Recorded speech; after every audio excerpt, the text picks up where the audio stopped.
All right, this is the 2 o'clock setting on April 27th in the matter of Robert J. Ambrester, Inc. Let's start out with courtroom appearances, please. Your Honor, Jim Cole. Just a moment. We have to ask parties, please, to approach the main podium so we can hear them, and one at a time, so that we do not have crowding or other issues. Good afternoon, Your Honor. Jim Cole for the law firm Wassinger Daming as a creditor. Good afternoon. John Charon for the corporation. I'm sorry, Mr. Chairman, I couldn't hear you. John Charon for the corporation. What corporation? Armbruster Funeral. Robert J. Armbruster, Inc. Mr. Chairman, since I've got you there, I guess I'm not clear what capacity you're appearing for the corporation in. In a general counsel capacity. I have objection, Your Honor. Ms. Trace, we have been quite clear. You will get your turn. We are not interrupting other people. Mr. Chairman, I don't see that an application to retain you on behalf of the debtor has been filed. No, it has not been filed. So how are you representing the debtor in this matter? Well, in the way that I said, but I'm limited by the fact that I haven't entered my appearance. Mr. Chairman, I can hardly hear you. I haven't entered my appearance yet. So I guess I'm not clear what's going on here. Well, I'm aiding Robert handling the procedures here today. Again, Mr. Chairman, you have got to speak up, please. Okay. Angela Jansen withdrew from the case, and he was without counsel at all. I had been helping with general counsel matters for the last 6 months. I was originally engaged by him early on in August or September last year. And I've been helping do general counsel matters since then. Mr. Chairman, there's no application to retain you in any capacity out there in this case. All right. I have a big issue today with you purporting to appear on behalf of the corporation, especially because this is not your first appearance before the court in this matter. You were here last month. Right. And now here you are again. There's no entry, and there's no application to employ you. Well, it was our anticipation that Mr. Fleur would take over this responsibility, and that fell through. So who's our? Robert Grace's and mine. Well, I don't know what to tell you, Mr. Chairman, but you're not, there's not even an application to employ you by the debtor here. All right, I understand. All right, other appearances in the courtroom. Joe Schlotzauer on behalf of the U.S. trustee. Yes, Mr. Schlotzauer, there's no need to move your mask. You may not be as loud as some of us, but if you speak loudly and clearly into the microphone, we can hear you. We're trying to minimize any possible particulate spread. All right, other parties in the courtroom? Robert Trace. Any other parties in the courtroom?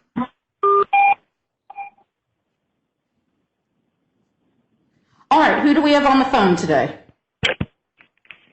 Deborah Gray. Stephen Carpenter, Chapter 5 trustee, Your Honor. Patty Dre. And Jeffrey Mize. All right, thank you everyone for entering. Anyone else on the phone? All right, so what we have docketed today are 2 motions to dismiss, and I want to make sure I have all the documents so that the issues are squarely joined. This court issued its order, document 213, its order setting response schedule and hearing.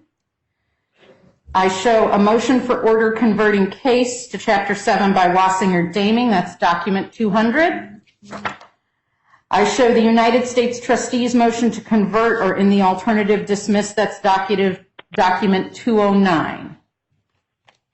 Okay, then I have, let's see, from Mr. Mize, an objection to the Wassinger Daming motion.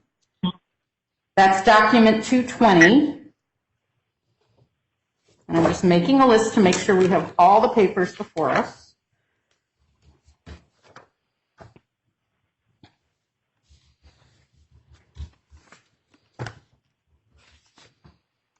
We have Ms. Drace's motion to dismiss or motion for extension of time, motion for extension, that's 221. I show as 231 the subchapter 5 trustees' response to the UST motion. I have Mr. Mize's response to the UST motion at 234. I have Ms. Drace's objection to the Wassinger-Daming motion at 235.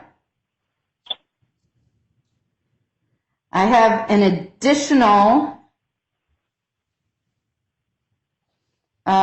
combined objection and motion for continuance from Ms. Drace at 236.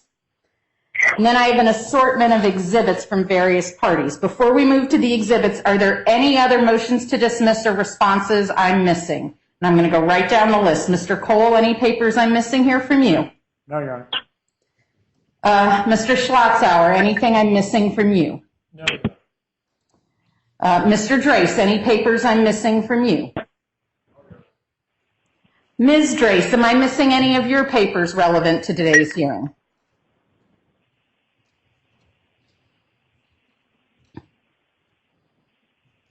Ms. Drace?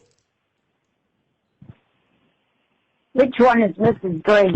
Oh, I'm sorry. I should be clear. Deborah Drace, please.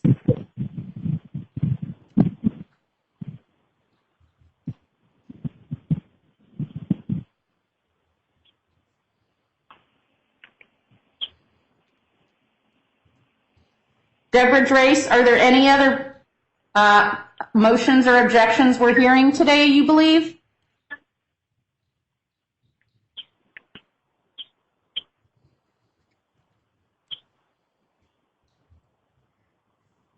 Deborah Drace, are you there? Oh, yes, I'm here. Okay, ma'am. There are some, yes, sorry. I think I was on mute. But I do have some exhibits that I would have liked to have presented, which I just got access to, which they have not let me have access to these exhibits, where I just found these contracts to show the income that's been coming in here, including like this $9,000 contract and things like that, things of this sort, that I was just able to get access this morning and haven't been able to get these exhibits to you because they've been checking the locks on the building. Well, Ms. Drace, the issue is exhibits were due last week. Right, but I have been denied access. They've changed the locks, and I have been denied access to get to my exhibit. Okay, well, I'll make a note of that issue. Are there any other objections or responses that you have filed, not exhibits, but objections or responses you filed on the motions to dismiss other than what I've listed off? Well, I have learned more objections just in the past 2 days, so I do have other objections I'd like to just make verbally. Well, we're dealing with the papers first, so let's see what we have. I want to make sure I have all the papers in front of me. So no Okay. other papers that are filed. No. All right, Mr. Coffin, any papers that you think we're missing? No, Your Honor. Patty Drace, Ms. Drace, any other motions that we're missing or objections? No. Mr. Mize, any other motions or objections? I just want to be clear. I just want to make sure that you mentioned the index table of contents that contain 33 exhibits that attack the standing of washing or damming. I want to make sure that that's on the record and that that's before you. Well, Mr. Mize, if those are the papers that were filed yesterday, No. The only exhibits I have from you, Mr. Mize, arrived yesterday. Well, the problem we've got here is that no one recognized or no one gave me a hearing after you entered your scheduling order when I asked the court for continuance or to for leave to file the exhibit because I wasn't at liberty to have a lot of them.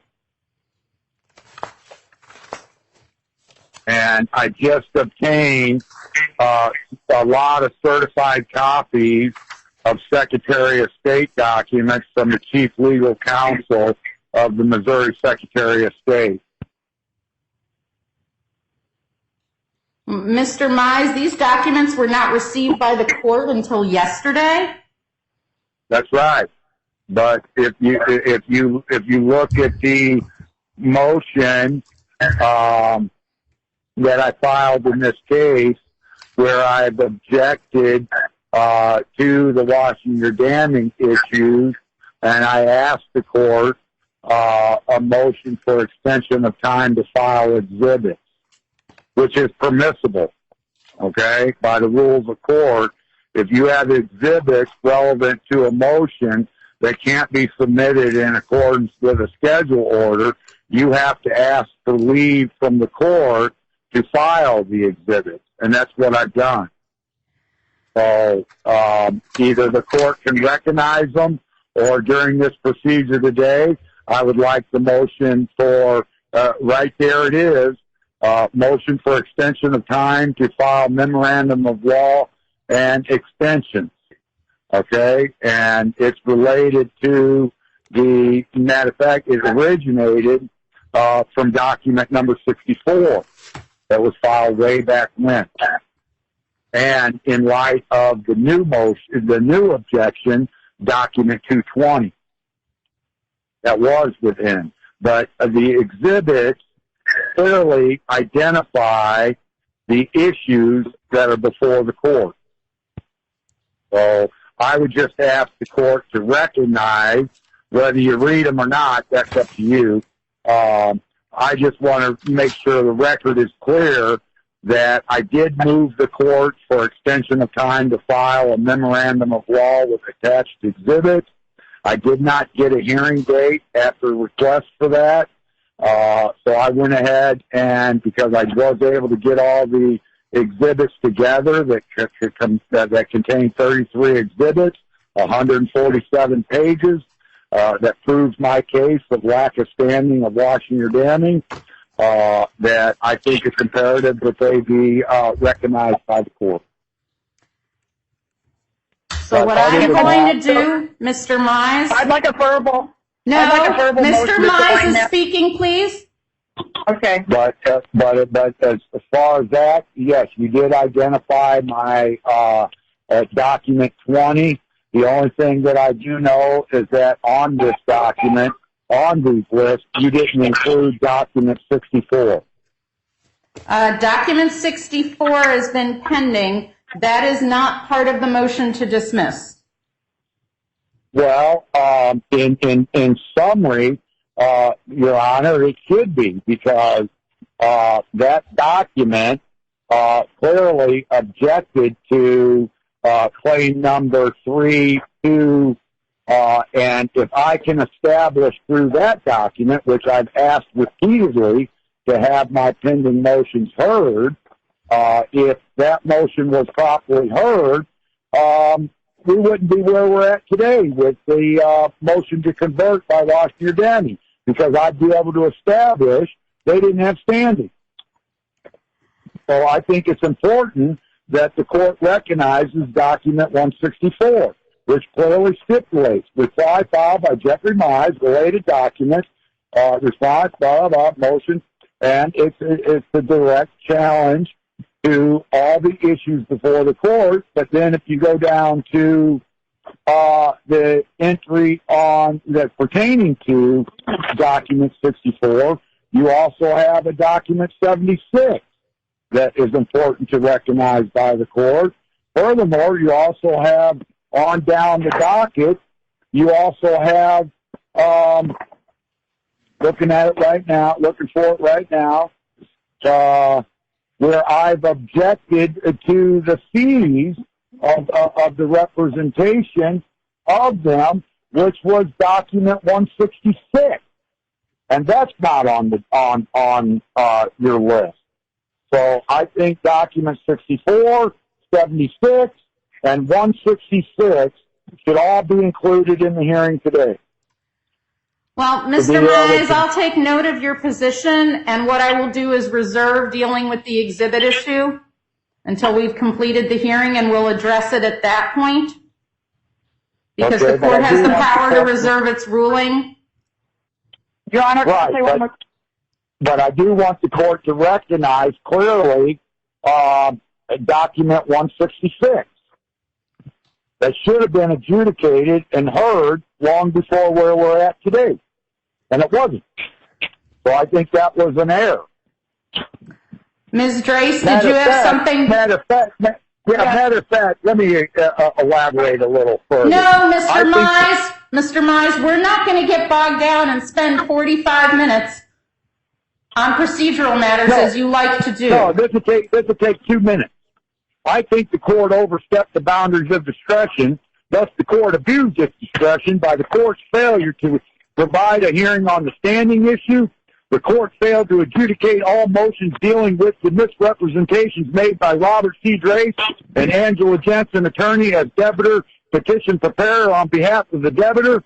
After repeated requests for a hearing date was requested, the court failed to recognize averments against Angela Jensen, attorney, prior to allowing attorney withdrawal.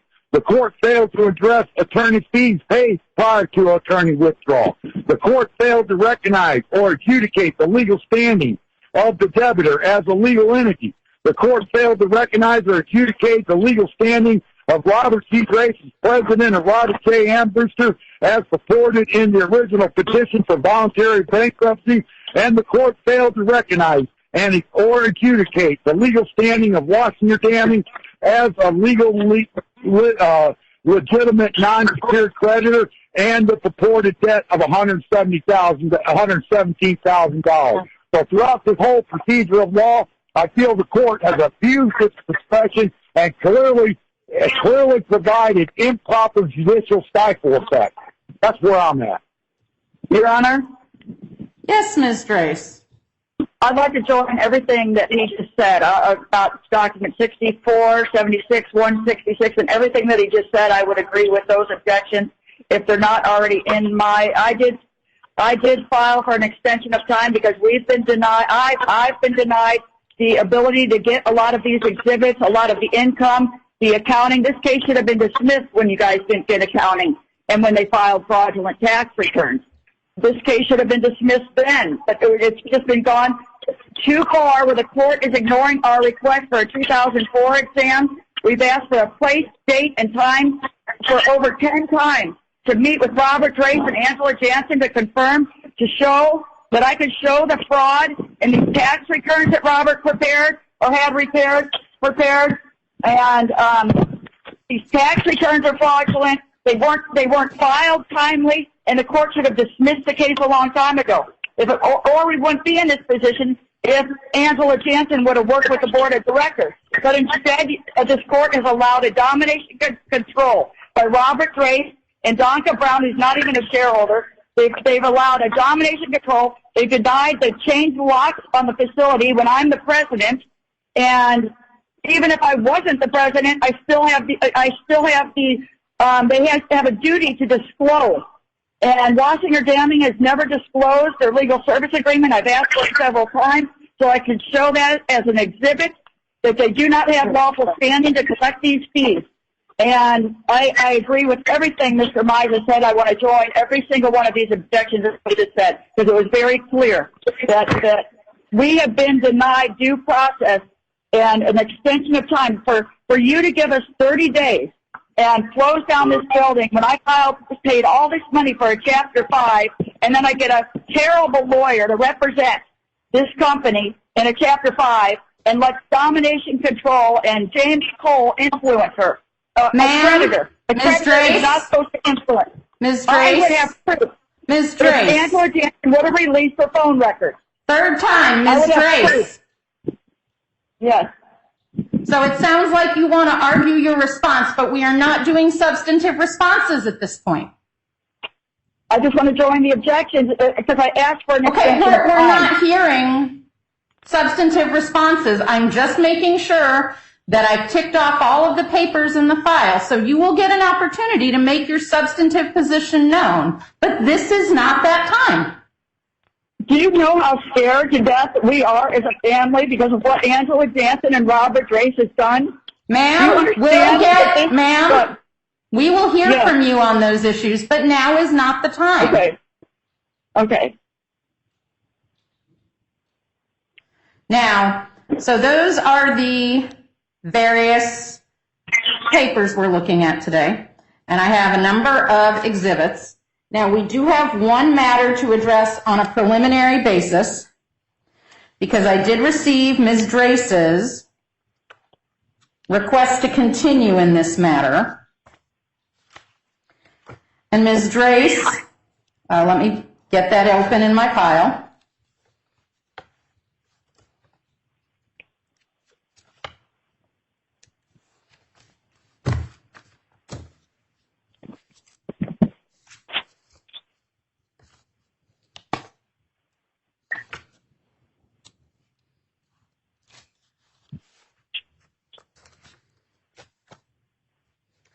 And I believe that's addressed most recently in document 236, which was filed on April 22nd. So, Ms. Drace, you have a request for additional time before we hear this motion to dismiss. Yes. And why do you believe that's appropriate? Because I believe that we could have stayed in Chapter 5. I had a plan, and it was submitted to Angela in time, and it was also submitted to Steve Coffin, and they just refused to give it to you because they wanted to let the domination control continue through Robert Drace. And I've got Calvin Whitaker, who could be called and was willing to help through the funerals. There wasn't a major change in this plan, except that Calvin Whitaker was going to oversee these funerals and make sure they were handled correctly.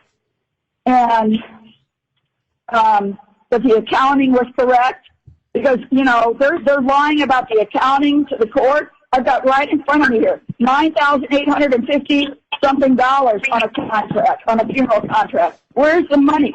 There's no accounting to where you've let Robert have control of this bank account in the bankruptcy, and it's simply not fair. I've got exhibits here, and they're trying to hide money.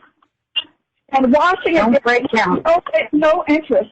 Washing her down has a conflict of interest because he's colluded with Angela Jansen. And if I could have a 2004 exam and get her emails and phone records, it would prove this, because the documents were prepared by Washing or Damning for Angela. Because I can show it's the exact same time and everything and wording. Excuse me, I gotta get.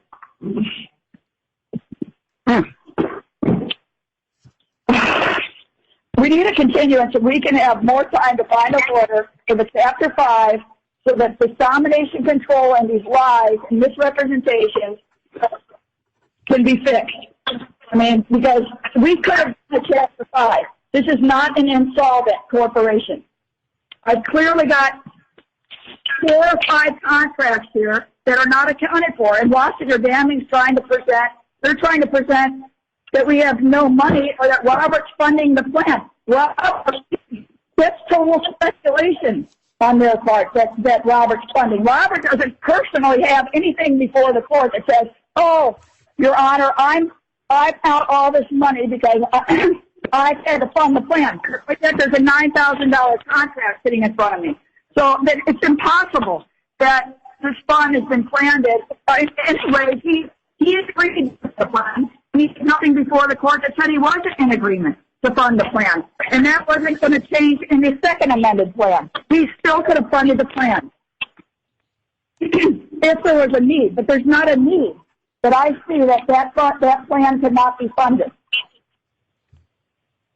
And I should have the opportunity as the president to help this be organized until the building sells for the price that we should be able to get if that's what we decide to do. But I think the court was confused on your last hearing. You put me in a bad position where you said, would you sell the building for $1.2 million?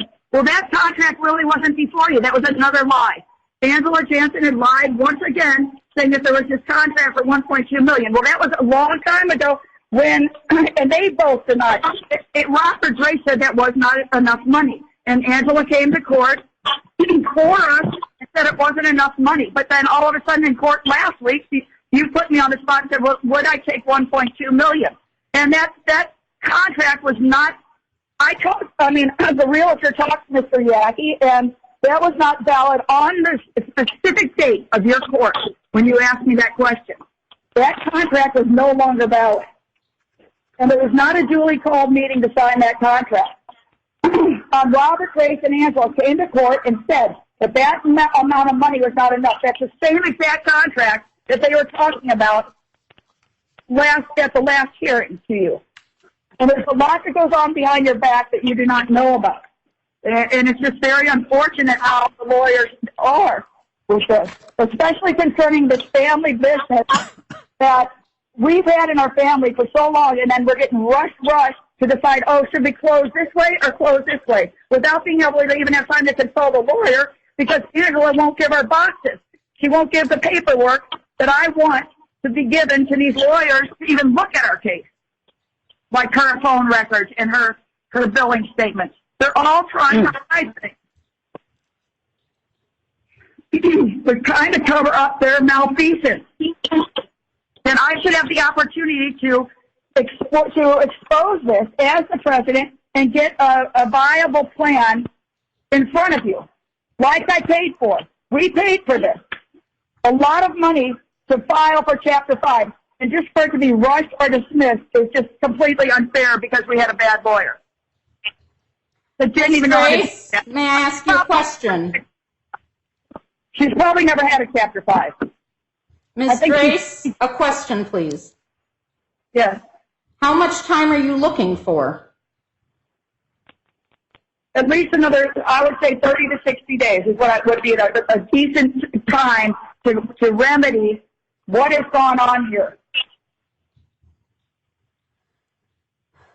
To maybe try and find an investor. I've been doing due diligence to try and find possibly someone to help get this business back on its feet. And I think I'm in the right direction towards that. But to just move this to a chapter, my mother and I have both been calling. My brother has done absolutely zero to help with this. I mean, we have been doing due diligence to try and get people to help come up with this mortgage payment, because there's no need to suffer the expense of that Chapter 7 if we can do something ourselves. And it's because of Dr. Brown and like people that don't have anything to do with this interfering and causing just a ruckus, a complete disturbance. I drove 10 hours yesterday to get here, to be at court today, only to be, and I told my brother, I talked to him last night, I was in the parking lot after my long drive. I said, I'm going to sleep right here because it was late. I didn't want to get a hotel. And I said, can you just leave me so I can go in there to go to the bathroom? Well, what happened? I guess I went to the door with keys that I tried every key that I had. They had changed the lock. And all I asked was to get in here and go to the bathroom. I could have come in and gone to sleep and everything. I was in the building earlier. But I was trying to be nice and keep everybody in a decent situation. And DACA caused a dynamic. I mean, she is the one we need a restraining order on. If we get any kind of order today, it would be on Dr. Brown. She's a stalker. She causes major chaos in our building. And for us not to be able to work together. And they're trying to intentionally cause my brother and I not to work together. That is the lawyers and DACA. in my opinion. I worked together in 2010 and 11. So I know for a fact that this is other factors playing into this. I mean, there's other factors of people just wanting to just milk off the money or get money. I mean, Wassinger Gambling's already collected $168,000 unlawfully. Totally All right, unlawfully. well, let's deal with the request for continuance. The issue we have here is that the Your bank... Honor, could I just say, could I have just 60 seconds? Is that Patty Drace speaking? Yeah. Yeah, Ma'am, you'll get a turn. and- You'll get a turn. All right? I just... No, I'm going to go through so that the record is clear and call on each person. We're not going to have a free-for-all Okay. here. Thank you. Your Honor, I would just like to make you will get a turn. When it's my turn, I would like to do a follow-up comment to Deborah's No, comment. well, you know what, Mr. As far as the continuance. Mr. Mize, you will get a chance to speak. Are you capable of waiting until you are called on? Yes, ma'am. I just wanted to let the court know. No, I don't need a preview. You will get your turn. Yes, ma'am.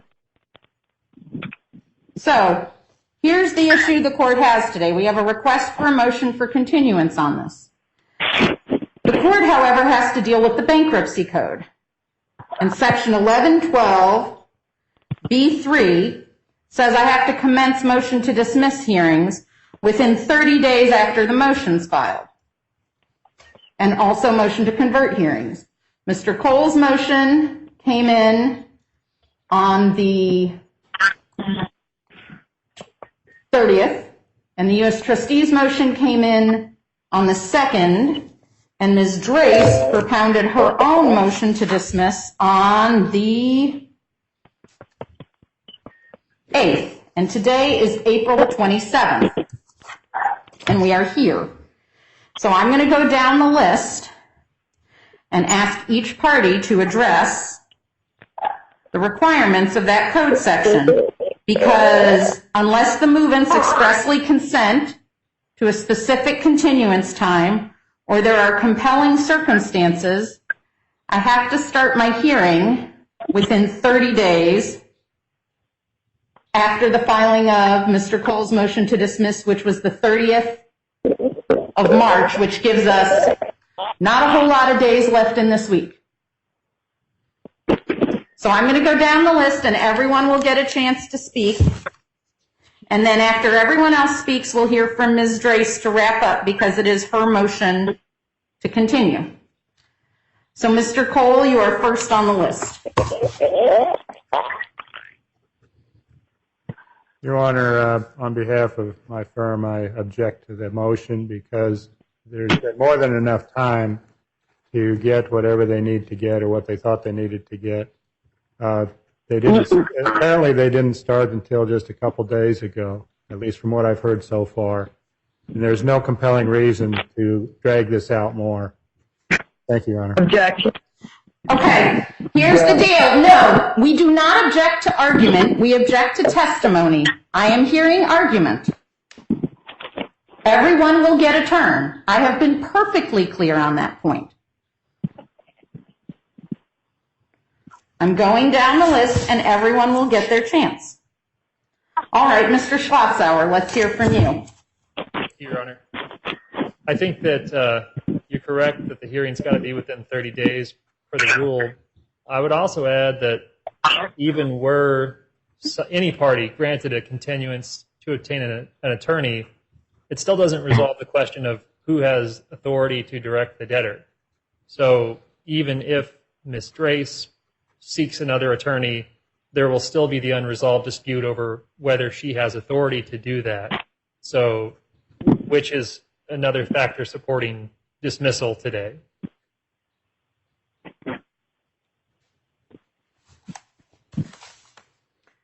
All right, next we're going to hear from Robert Drace. Mr. Drace.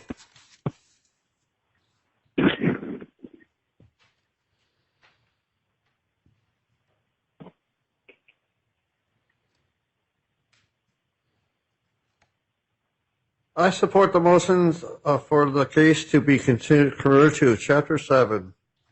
No, Mr. Drace, we're not talking about the substance of the motion. This is the motion to continue today's hearing. Can we talk about the motion to continue today's hearing, please, which is Ms. Drace's request not to conduct the hearing on the motions to convert or dismiss today. We're not dealing with the issue of should this court grant or not grant the motions. We're not there yet. The issue is should we have the hearing today or continue the hearing to another time? I support to have the hearing today. All right. Thank you, Mr. Drace. Mr. Coffin. Your Honor, excuse me. I oppose the motion for continuance because this is a Subchapter 5 case, which are supposed to move quickly, and this case was filed, I believe, on September 3rd, and the plan was due within 90 days of that, and now we're close to 8 months into this case. And the corporation is unrepresented, and I don't believe this case, can go forward. So I oppose the motion.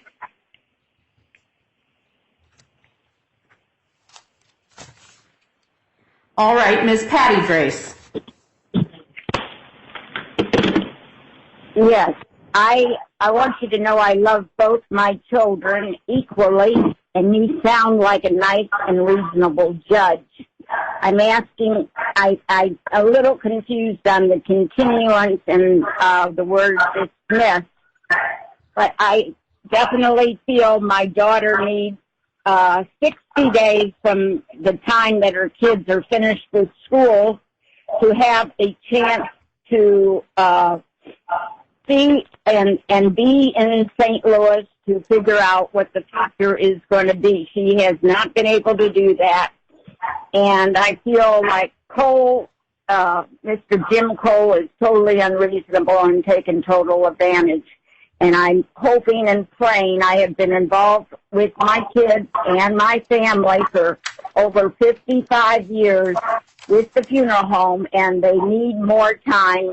And I can come to St. Louis and be very happy to help, which I wanted to do with Angela, but she never had me in the loop, and my daughter and I tried very hard to get things on track in August. My daughter has a child that has hydrocephalus, and she needs to be with her. And she needs 60 days after my grandkids are out of school to have a chance to see what's going on. And these lawyers have taken total advantage of my son, Bobby. And I please hope that you are reasonable and as nice as you sound today. Thank you. Thank you. Mr. Mize. And Mr. Mize, because this is not the only thing we're dealing with today, 3 minutes. I know we got to move on. I know what you're going to say, but I'm going to move on real rapidly. First, I want to say that I am opposed to any representation to James Cole in this matter because of lack of standing to enter an objection. His standing hasn't been validated in this case. As far as the authority to whoever said that about the authority to direct authority of the management of the company, I disagree with that assertion. Deborah Drace is the lawful elected president. She is very diligent and very capable of doing whatever is necessary to make sure a successful plan is carried out, for one, because I'll make sure of it. For another, I think it is appropriate for a 60-day continuance in this matter because, for one, I personally have secured funds for a new attorney, and we need to be able to have time, but I also want to make it clear that every lawyer that I have spoken with has made it clear that they want to review the records that Angela Jensen has done along with her her time logs and everything that she has done in this case to determine the merits of the claims that's being presented in this case. Ms. Jansen herself, on 2 different occasions, we've had the opportunity to get a lawyer, and Angela Jansen demanded the name of the attorney.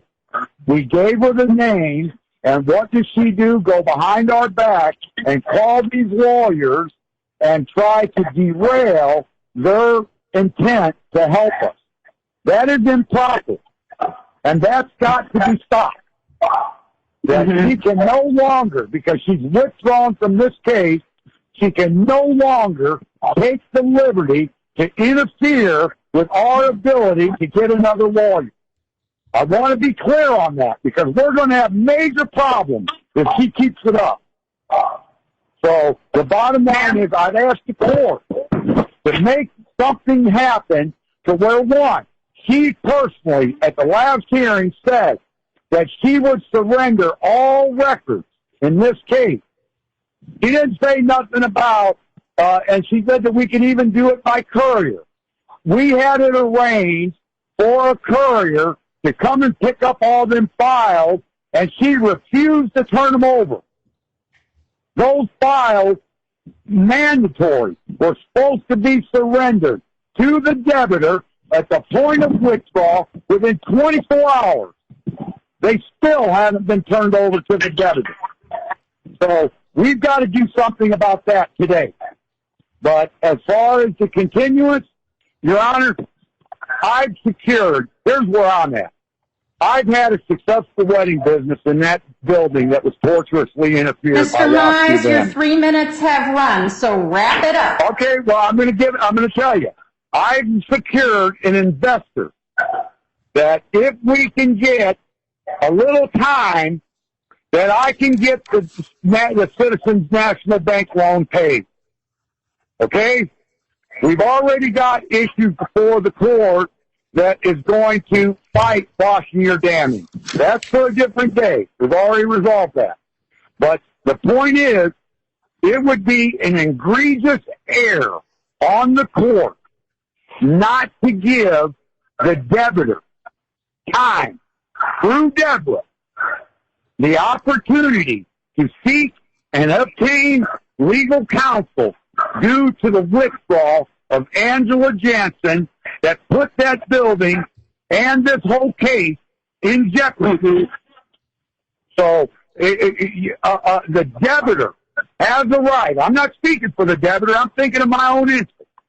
But the debtor has a right to have legal counsel, and the debtor has a right to do this Chapter 5 to save that property and to pay off these creditors.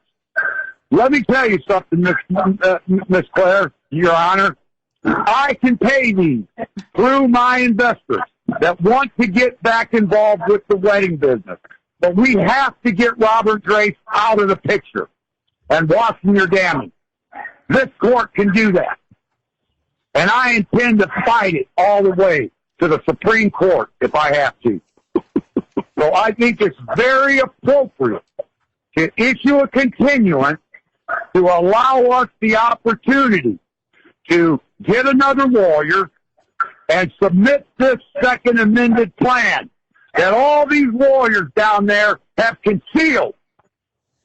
We wouldn't be in this boat right now if Angela Jansen would have taken due diligence and just filed the second amended plan. The reason why All right, it wasn't Mr. filed... Mize, you're out of time because we're not going to hear 20 minutes on this. I'm giving you guidelines on time. I'm just saying, Your Honor, the reason that second amended plan was not submitted is because it deleted payments to Mr. Robert Grace and Dr. Mize, we're dealing with the continuance. I told you 3 minutes. That's what I'm trying to say. No, sir. It's appropriate. There's a limit on the amount of time. Excuse me? All right. I said it's fine. I understand. But I'm just saying that it is appropriate. No, what did you say before that, Mr. Mize? I'm saying the reason why that second amended plan was concealed was because of the fact that it eliminated payments to Robert Grace, Dr. Brown, and challenged the validity of washing your damage. That's why it wasn't submitted. All right, Mr. Mize, that's your time. Ms. Drace, you have an opportunity to sum up on the continuance. I'd like to hear from you now that you've heard all the parties' positions. I agree that when we had the weddings here, the combined income for both businesses was over $500,000, and there's just no excuse why we cannot have a plan that works. I was not even including the weddings because we haven't gotten we haven't gotten the judgment vacated. But just on the funerals, if I had Calvin overseeing funerals, if it was funding the plan, if we could come through with it with the funerals, then I don't see why we couldn't have had a viable plan. If we had someone monitoring, if I could have access to have, there's two savings withdrawals on the bankruptcy that I just learned today. There's over $4,000 of just cash withdrawal, and then a few days later, 48 Conway Lane taxes were paid. So, I'm not even sure if he withdrew from this bankruptcy thing to pay Conway Lane $5,000. And I'd like to investigate all of this, and it's just not fair. It's not fair that this court has allowed a domination control through Angela and Robert and James Cole to have this Chapter 5 and do that plan without consulting the Board of Directors. When Calvin and I, as the Board of Directors that they hired, Calvin is a neutral person. I could not possibly sway Calvin. But Calvin's a reputable funeral director in this city. If you look at his website, he's got hundreds of obituaries. So he's perfectly capable of handling a funeral. Him and his wife both would oversee these funerals so that we're not having Robert in here not knowing what he's, doing and has his place. If I could just get Steve Coffin here today, a neutral person here today to investigate this building the way Robert has this to the public for a $9,000 funeral tomorrow or the next day. We got a $9,000, $858 contract, and he has this place looking like a complete disaster that I got to clean. I got to try and clean this place by the time they have this funeral, or get Calvin here to try and work this. Because I don't even know what I'm here to do for public visitation. It says public visitation on here, and the place is a complete disaster. I'd like to hear from Robert how this place is going to be cleaned by that day for Patricia Sullivan Keeling. But I would like Calvin here to try and help with this funeral. The way the Board of Directors voted. All right. If you all have let Robert in here to do this. All right. What is before the court is the request to continue this hearing. And the issue is we have time frames to deal with, including under Ms. Drace's own motion to dismiss the case. Yeah, so we can refile if we're allowed to refile. Okay, well, all we're determining is if we're going to go forward on the hearings to convert or dismiss today. I'm not making a ruling on those motions yet. So what I'm dealing with is your request in document 236 to continue the motion to dismiss hearings. But I have 1, 2, 3 motions to convert or dismiss on the record. The code says I can only continue that either if there's the movement's express consent for a specific period of time or if there are compelling circumstances preventing the court from meeting the time limit. I have movements, Mr. Cole and Mr. Schlotzauer not consenting on their motions to extensions of time.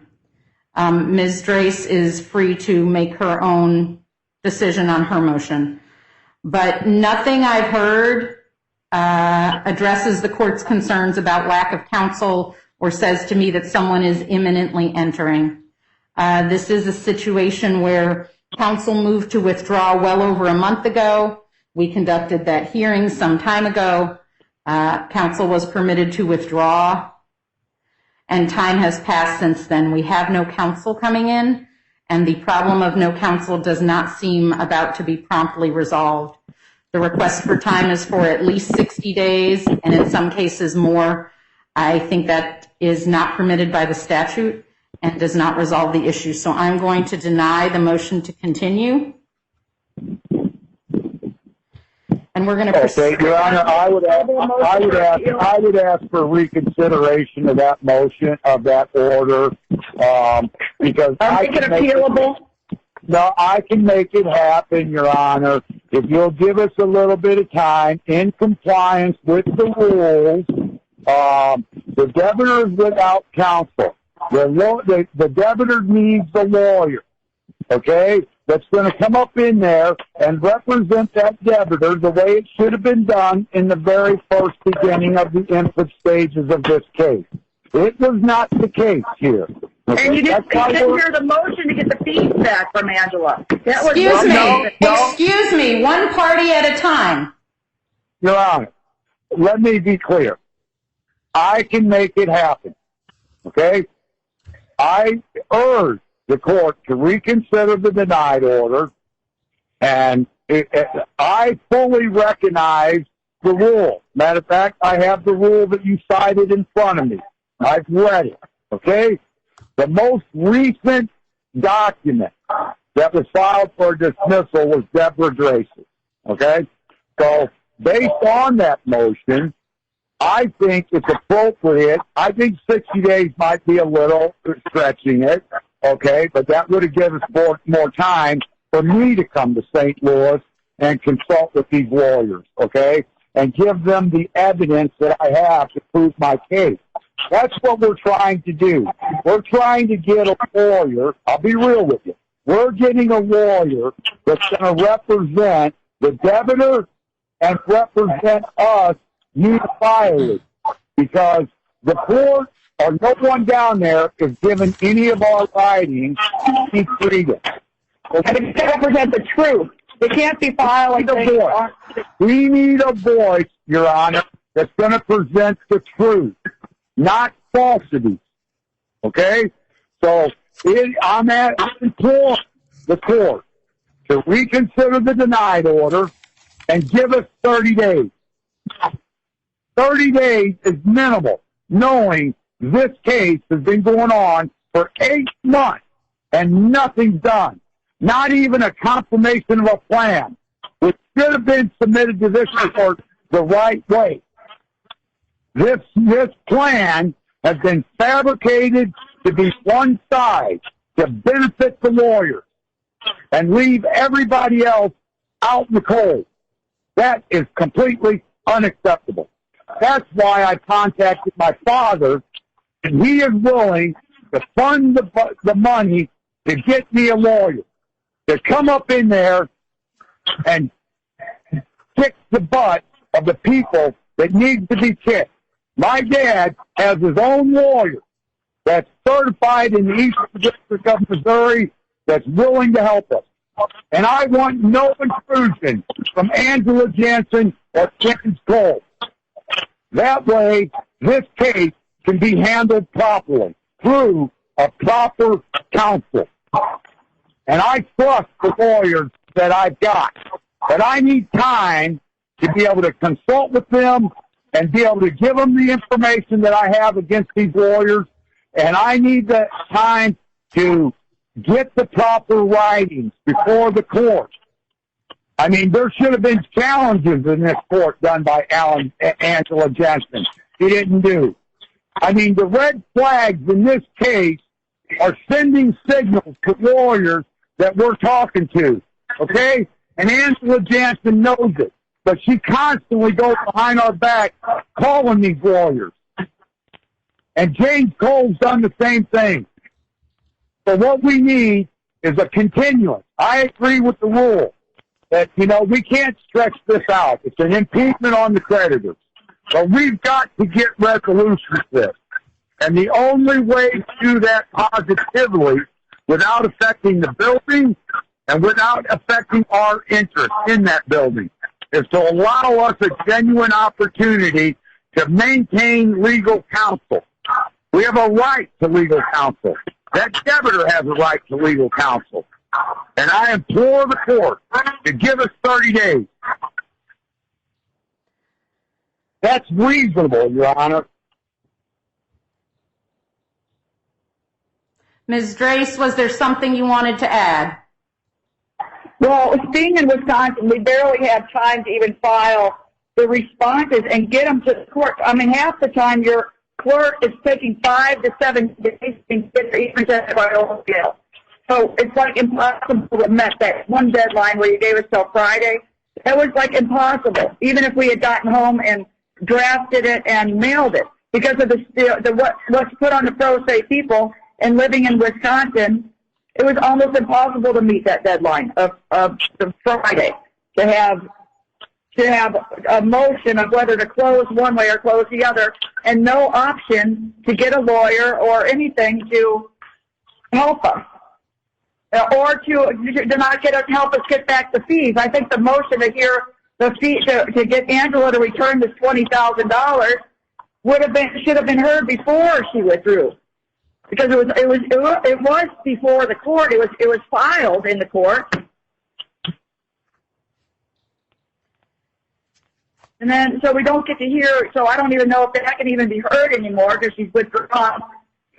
So we have to now we're subjected to have to file another case expense just to get our fees back from Angela, or file something with a complaint to the bar and stuff. So it just takes a lot of time to get our money back.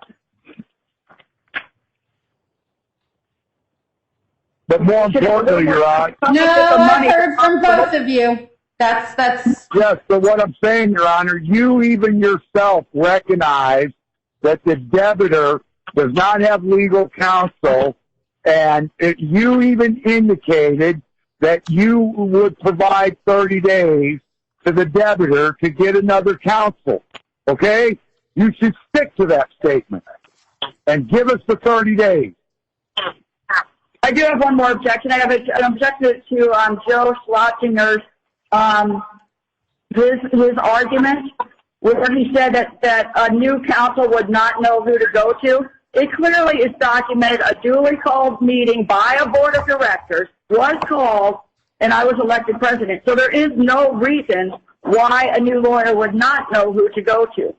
It's just because of fabricated.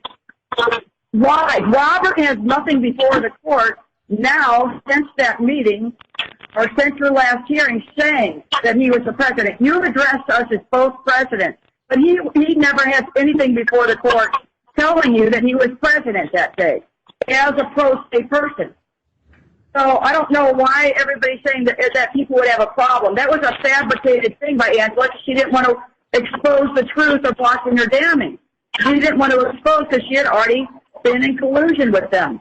So she didn't want to expose the standing issue. So she didn't want to work with me when a duly appointed board, a board that Robert Drace wanted and James Cole wanted, voted and saw the need for Robert to be removed. So I don't see how I objected to Schlottinger's argument, because of course I wouldn't know who to go to if I was duly elected, and if need be, Your Honor, if we could have more, I can meeting right there in the court. And Ms. Drace, you're cutting in and out. I can't hear you very well. Okay, but I'm willing to have. I could call the board meeting. Calvin and I could call another board meeting and have the same exact board meeting and reconfirm everything we've done since August. He was removed in August. He lied. They fabricated things to you. And I don't know how to expose that because you won't give a 2004 exam. So it's like something after the other has occurred. So that I can't seem to, I don't know, I can't seem to get through that. That this could have been totally different if the board of directors was consulted in the plan and all through this. I just think it would be proper to give us 30 days. The court was even inclined to give us 30 days in the original beginning when Angela Jensen withdrew. I think it would be an error on the court that would be an appealable argument because the court even herself stipulated, I have the order here in front of me, where she stipulated that there may be a need to give 30 days. Okay? I mean, what's 30 days when we've been dealing with this thing for 8 months? I mean, the only reason why that nobody would be inclined to give us 30 days is because they're worried that we're going to get a lawyer that's going to come up in here and not listen to all these adversary lawyers. And there's a lawyer's going to do the right thing to protect the interests of the creditors and protect the interests of that building. And that's what should be done here. Nothing else. We should be given the 30 days, and let's go.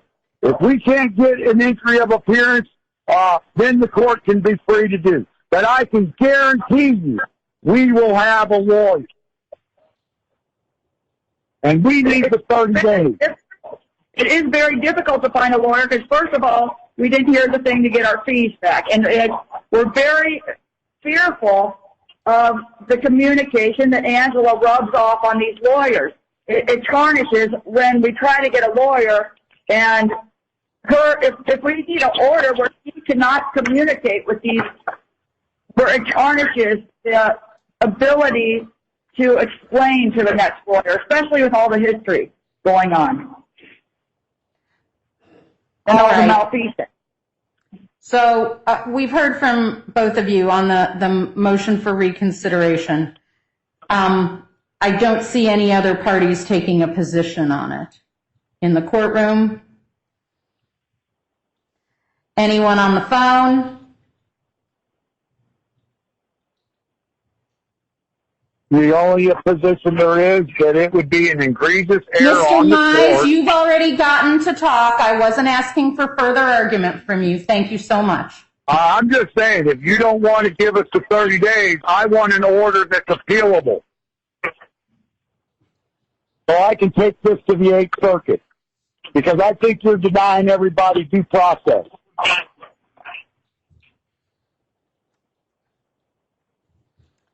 So, Because not all motions were heard. excuse me? No, I think we need the 30 days to Mr. get a Mize, you've made your point on that. And I'm going to ask again, please no crosstalk. I just want to make sure if you deny my request for consideration that you're going to give me an appealable order. Mr. Mize, I've already explained to you. An order's either appealable or it's not. I can't make it something it isn't, and you will have to deal with it at that time. No, ma'am. You can enter a judgment. A judgment is a appealable order. You can enter a judgment. Judgment and order. It is the judgment and order of the court. The motion for continuance is denied. That's what I need. It's called a denominated appealable order. That's what I need from this court.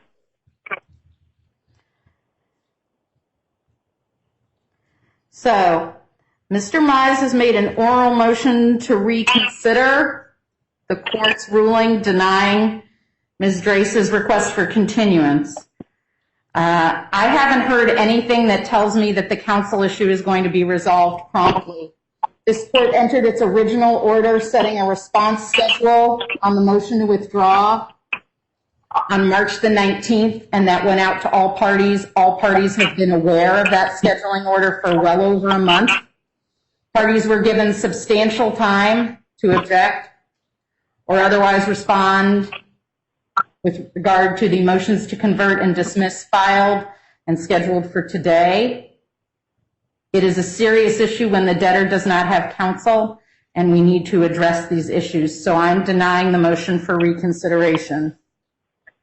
Okay, very well, Your Honor. I would like to be able to let the record be clear that I want to file an immediate appeal to that, and I would also like to ask the court if we can get a scheduled hearing expeditiously. I'm going to file a formal application for reconsideration. I'd like to have a hearing on that motion so I can have my dad come up into that courthouse and say that he will fund the money for a lawyer.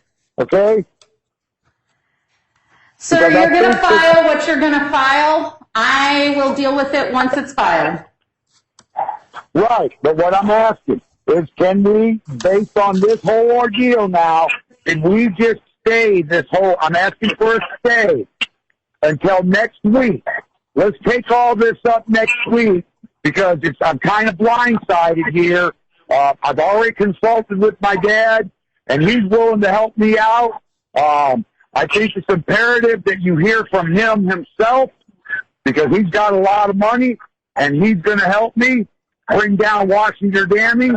So I think it's imperative that we have a genuine opportunity to stay. I'm asking now for a stay of these motions to get my dad to come up in here because you're saying you ain't heard relevant information that we can get a lawyer. I want to give you that relevant information, and I think I should have that right. So I think we should just stay this until next week, and I'll come down there myself. The oral request for a stay with regard to the motion for reconsideration on the motion for continuance is denied. Mr. Mize, you're perfectly capable of filing the papers you want to file in this matter. We're going to proceed forward on the motions to dismiss today, and we're going to take those matters up now. Now, we have 3 motions to dismiss, and I think the most organized way to do this is to have the parties in favor of dismissal go first, and then to have any responses. But my understanding is only one witness has been designated for today, and that's the United States Trustees witness. Is that correct? That's correct.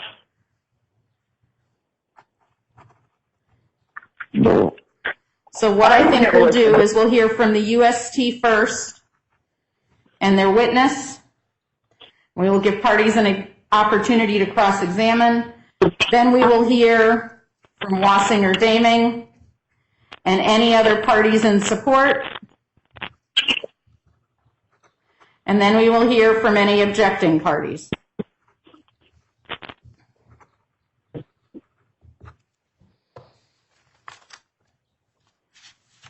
All right, Mr. Schlotzauer, the podium is yours. Please proceed.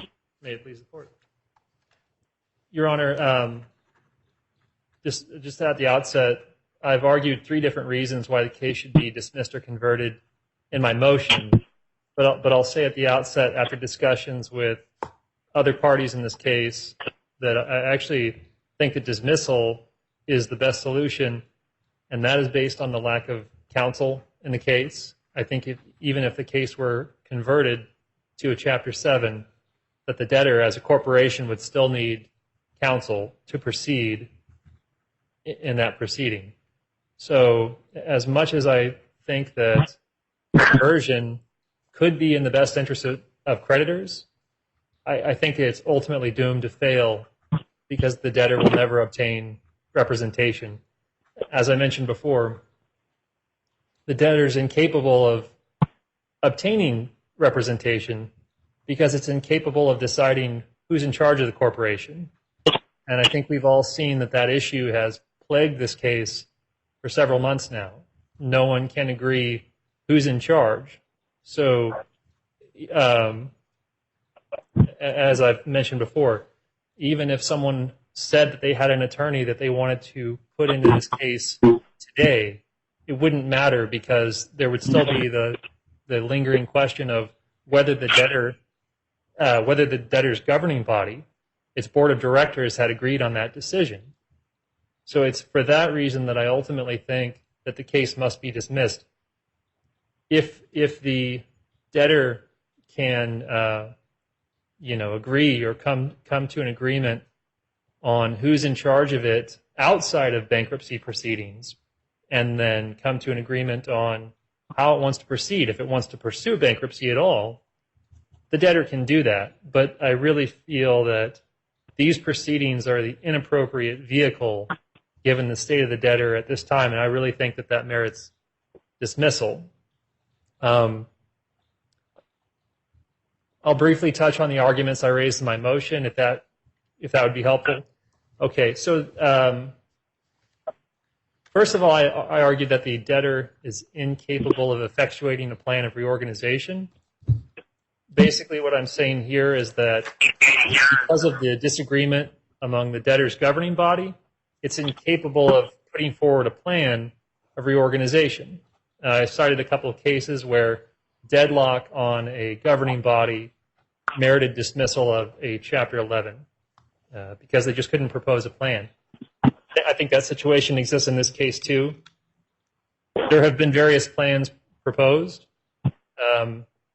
Some of them I think would have been workable, but again, we always come back to the issue that the debtor cannot agree within itself. And just a minute, Mr. Schlotzauer. We're getting quite a bit of feedback from the phone line. I'm going to ask everybody to put their phones on mute so that we can eliminate some of that crackle in the background. It's making it very hard to hear in the courtroom. Thank you so much for muting. I appreciate that. Sorry to interrupt. I was just having trouble hearing you. No problem. I can talk a little bit louder too, if that would. Sure. So again, I think that we will come back again and again to the issue of the debtor being an internal disagreement about who's in charge, and that will always prevent this case from moving forward. So that's the first reason the case should be dismissed. Second, I cite to the lack of filing proper reports. As Your Honor knows, Section 1112B requires debtors to timely file reports in cases like these. The monthly operating reports are specifically one of those examples. In this case, none of the monthly operating reports have been filed on time. We do have 3 operating reports, which I have marked as exhibits. Those are 2, 3, and 4, and those refer to the properly filed, so not timely, but on the proper form, monthly operating reports from September, October, and November. And just as a matter of housekeeping, Exhibit 1 is the purported MORs filed in December for September, October, November, and December. But if you look at Exhibit 1, you'll see that doesn't resemble any form that is traditionally filed. Does Your Honor have an exhibit binder up there? Yes, I do. Okay. I also have an extra if anyone else needs one. So that Exhibit 1, those MORs, well, I mean, if you can call it an MOR, it's actually filed, in late January of this year. So even had these been proper forms, they still would have been late. But as you can see, they lack almost all of the information that a proper form would include. For example, if you look at Exhibits 2, 3, and 4. And at this time, I think it's a good opportunity to ask the court to take judicial notice of Exhibits 1 through 4.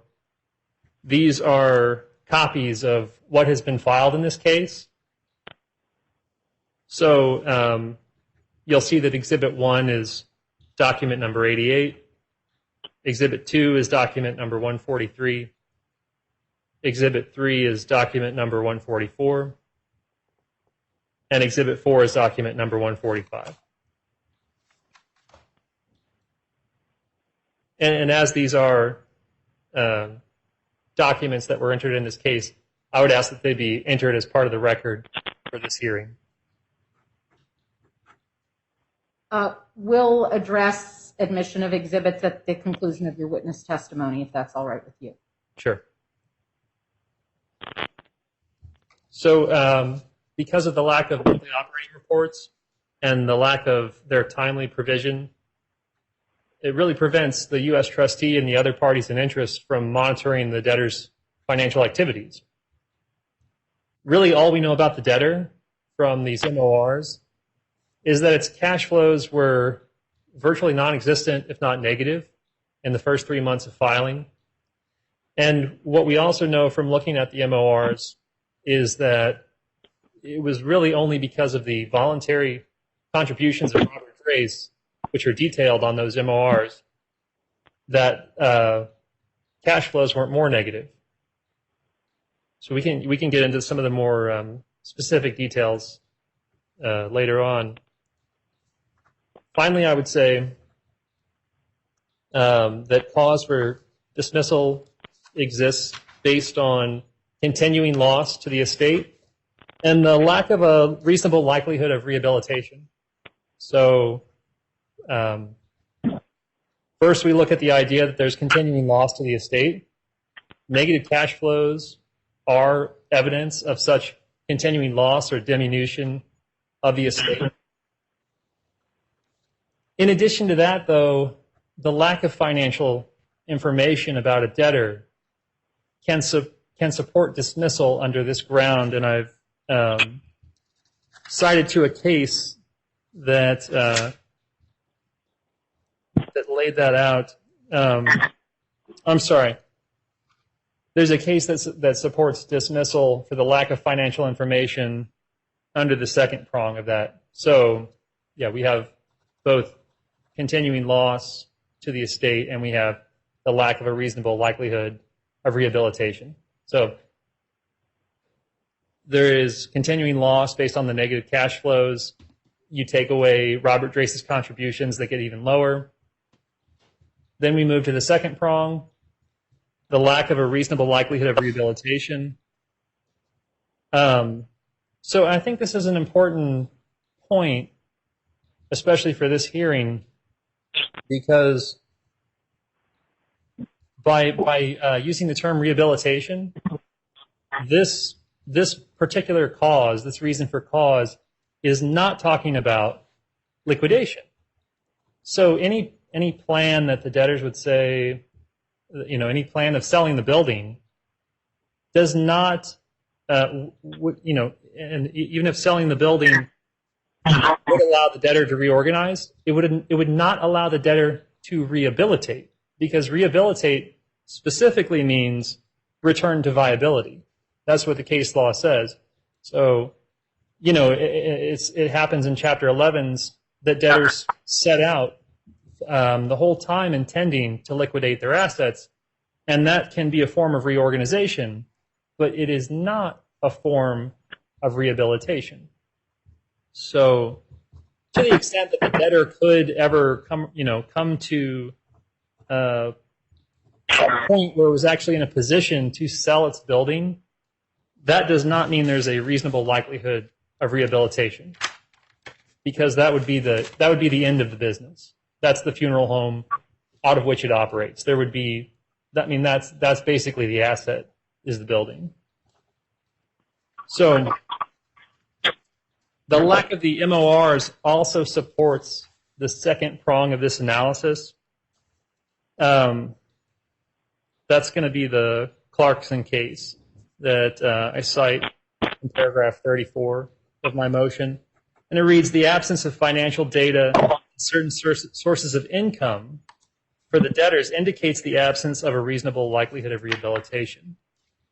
So the lack of MORs in this case, we haven't had one starting in December until now. So there are now December, January, February, and March are now due, and they're not. They haven't been filed.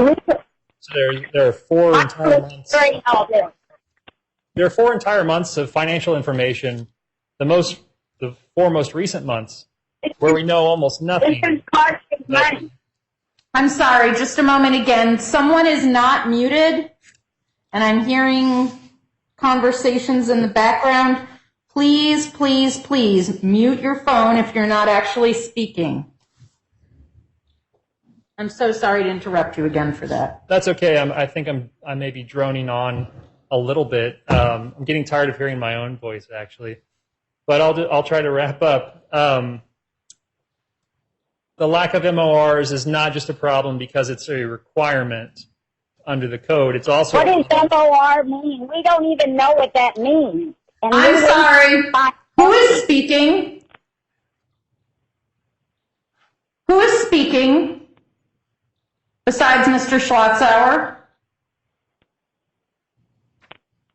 I will ask again, if you are not currently presenting, please be on mute. Dialing into this hearing is a privilege, not a right, and I would hate to terminate the phone line because parties cannot do it in an appropriate manner. Please proceed. So I was just going to conclude on that third reason for dismissing the case. The lack of monthly operating reports means that, in cases where we don't know what the financial situation of the debtor is, case law says that supports the lack of a reasonable likelihood of rehabilitation. The debtor hasn't put forth the financial information for us to know, to be able to answer that question. So that would be the summary of the reasons why I think the case, those three reasons support conversion or dismissal. The lack of counsel in particular, I think, keeps this case from proceeding in Chapter 11 or Chapter 7. All right, Mr. Schlotzauer, let's have your witness. Okay. At this time, the U.S. trustee calls Barbara Dorsey to the stand.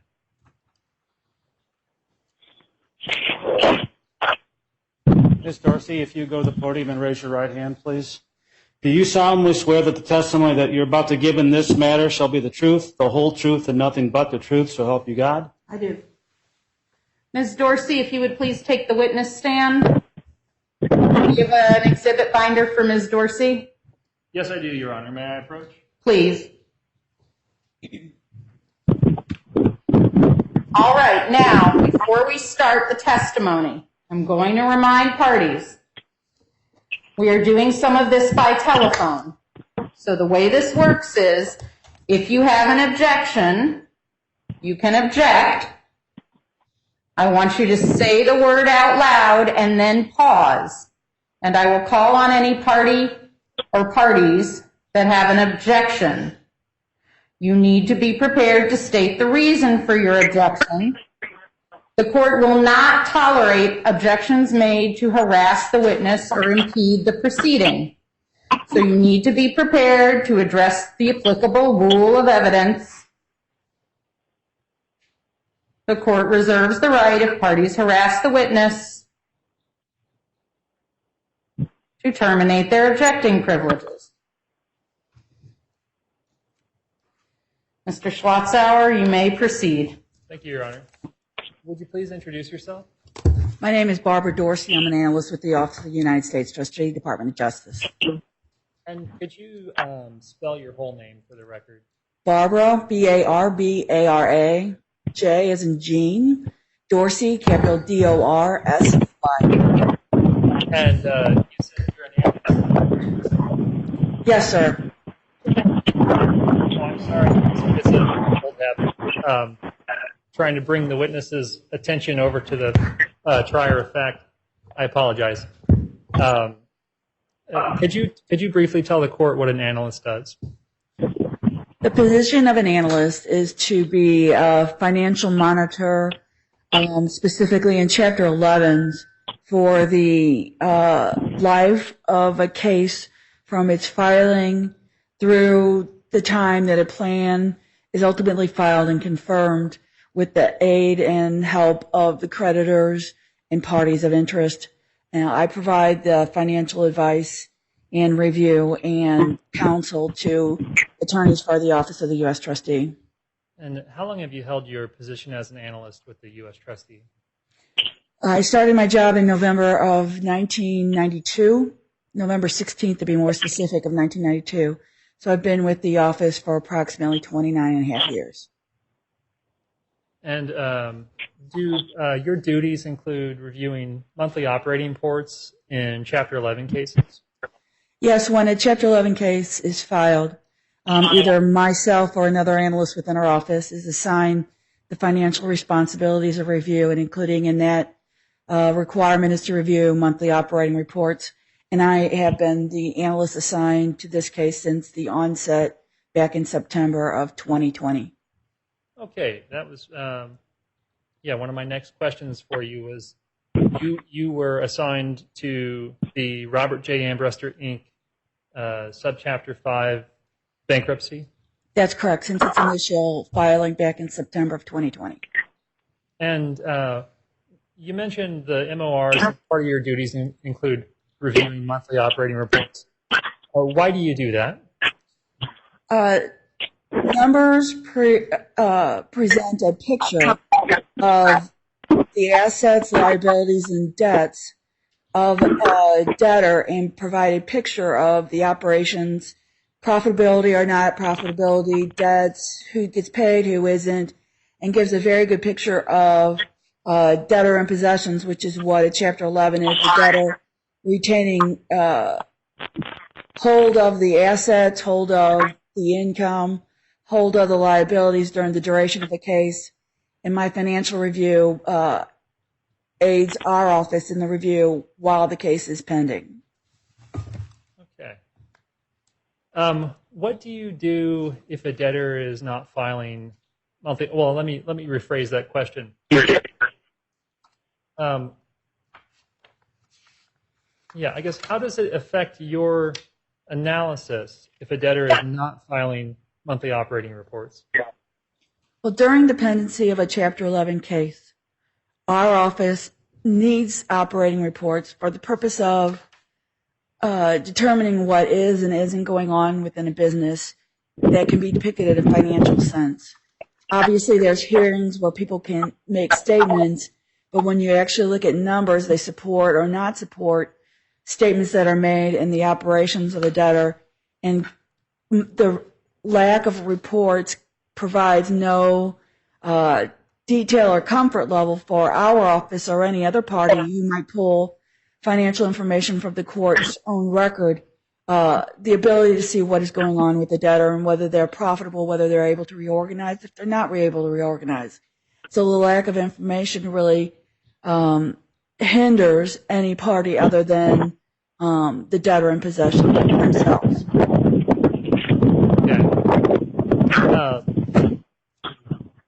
I'd like to ask you to look at some exhibits this time. Okay. Can I bring an exhibit binder? Yes, Just sir. a moment. Somebody is rustling. If you are outside or in the wind or something like that, please mute your phone. Nope, the person who is creating that noise has not muted. Is someone on a conference line? Now, no.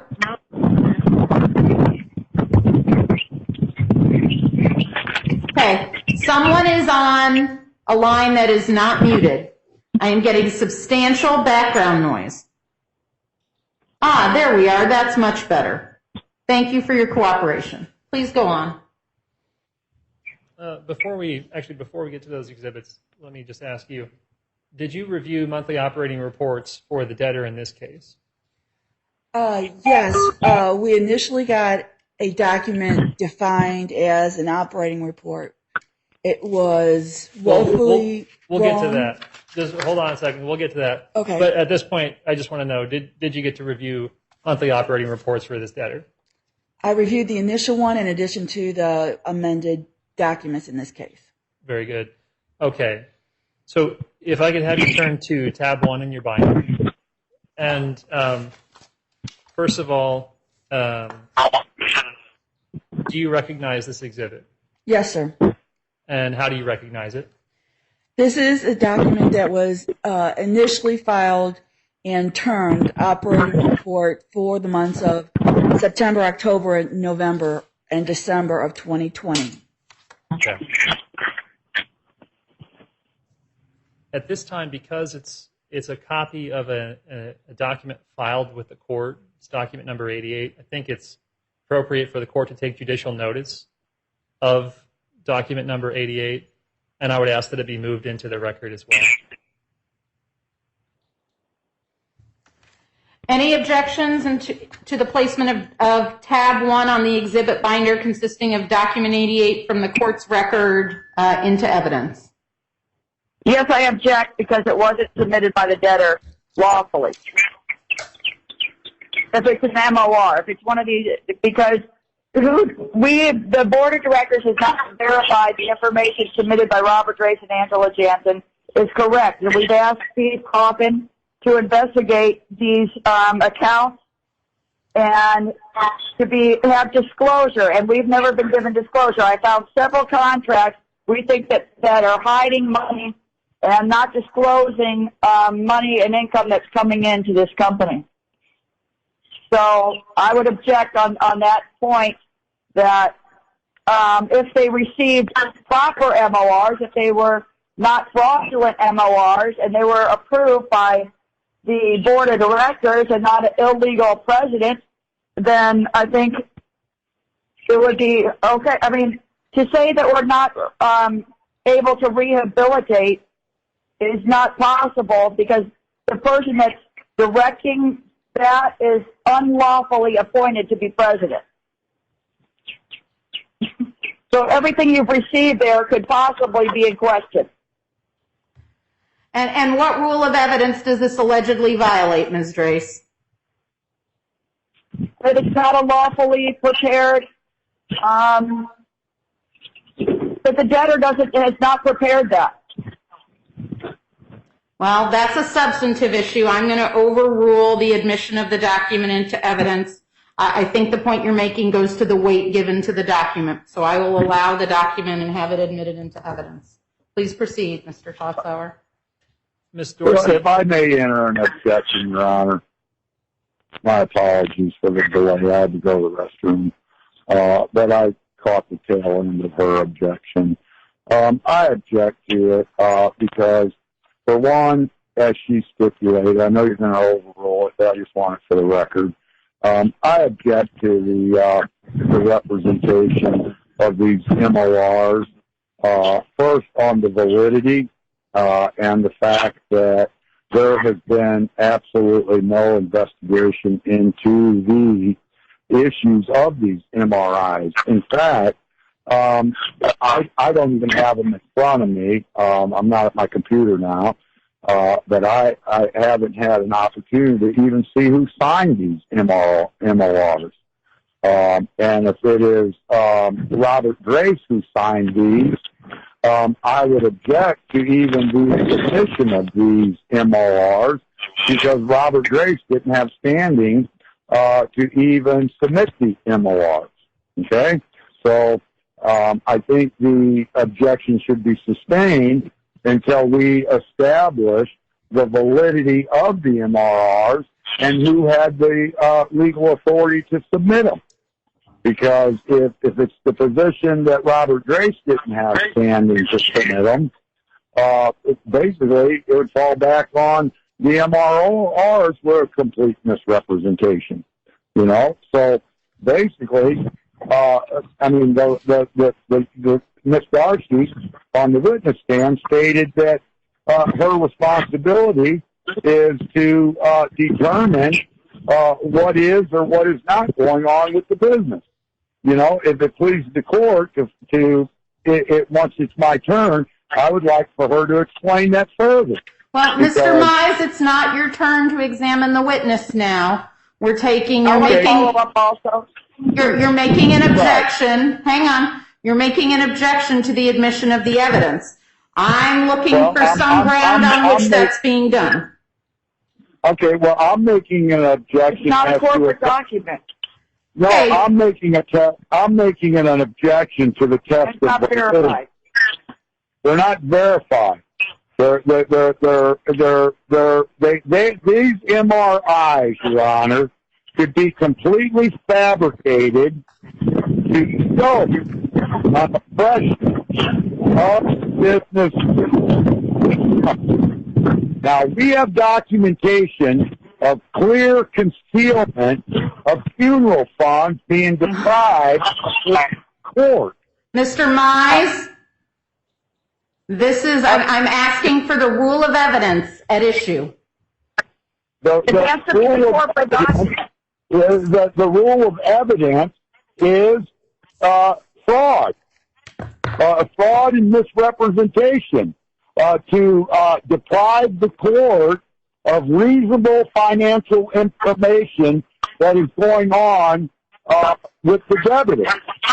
I think that these MORs are fabricated documents to depreciate the actual income and deny an actual presentation of the actual income, because we can establish that funds are being concealed from the court. And these MRIs are being fabricated to show a depreciated income. And somebody down there has the duty. Somebody down there, whether it be the U.S. trustee or the bankruptcy trustee, had a fiduciary obligation to investigate the acts and conduct of the corporation. Right, and dismiss the case earlier. I'm sorry, who else is speaking? Why didn't Barbara Darcy say something earlier? I'm sorry. I'm sorry. This is not argument, and this is not a free-for-all. Right, Deborah, you have to be quiet, Deb. I mean, you see I'm being quiet, so you be quiet until it's your turn. I agree with I can't keep telling you that. You got to stop interrupting. Mr. Mize, no crosstalk. My apologies, Your Honor, but I'm getting irritated with all the interruptions. Mr. Mize, the issue here, if I'm going to take the objection you're making as that you think that this evidence is prejudicial, potentially, but the issue is the probative value of the evidence outweighed by that danger? I believe this court can weigh these operating reports and give them the weight they're entitled to, so I'm going to overrule that objection. Please proceed, Mr. Schlosser. Your Honor, I can assume that Exhibit 1 has been entered into the record? Yes, sir. Thank you.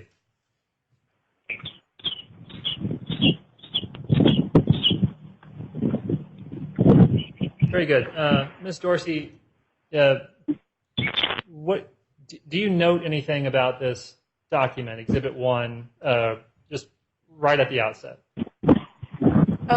Well, right at the offset, each month's income is negligible, and it depicts that Robert Drace is making contributions to the business to fund shortfalls in income. And is this filed on the form that you're accustomed to? No, I've never seen this form before. Is there information on the form that you're used to that does not appear on this form? Yes, quite a bit. Okay. And the information that's not on Exhibit 1 that you're accustomed to seeing on the proper form, is that important to your analysis in these types of cases? Yes. The Exhibit 1 depicts 4 months' worth of a very rough and rudimentary income analysis. It does not address assets. It does not address liabilities. It is not complete income statements. It does not have a cash flow analysis. It does not have many additional items that are required not just by the St. Louis Office of the U.S. Trustee, but the program in whole that has been subject to the review of what is needed across the country, not just in St. Louis. Okay. Objection, Your Honor. It's all speculative, based on if that debtor, even if the debtor submitted the documents to the court. It's speculation. Legal. That Robert's funding the plan. That's total speculation that he's funding the plan. Funding. He had to put in funding. Does that MOR show the 20 bounce checks that he had at Commerce Bank that Angela had to explain that Robert was so incompetent that he bounced checks over at Commerce Bank, and he explained this to Mr. She explained this to Mr. Coffin, but Mr. Coffin did nothing about it. I'm going to U.S. overrule Trustee the did nothing objection. about it.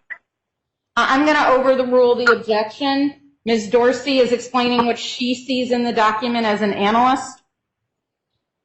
Please proceed. Okay. So is it fair to say that you need more information and you're used to getting more information to fulfill your duties than what you see in Exhibit 1? That is correct. I need much more.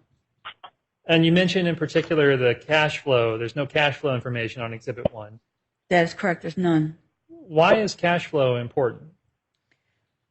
Well, to be somewhat technical, cash flow analysis is a reconciliation between the balance sheet and an income statement. So you see where money has come in, where it has gone out, and where it has been used. So if you collect on accounts receivable, you'll see on your balance sheet the accounts receivable going down, and hopefully the cash go up. And then you'll see then on your income statement that receipt of funds and then what those funds were used for during a month. So a balance sheet being a picture on a particular day and the income statement being activity within the month. And the cash flow analysis is a reconciliation between the two.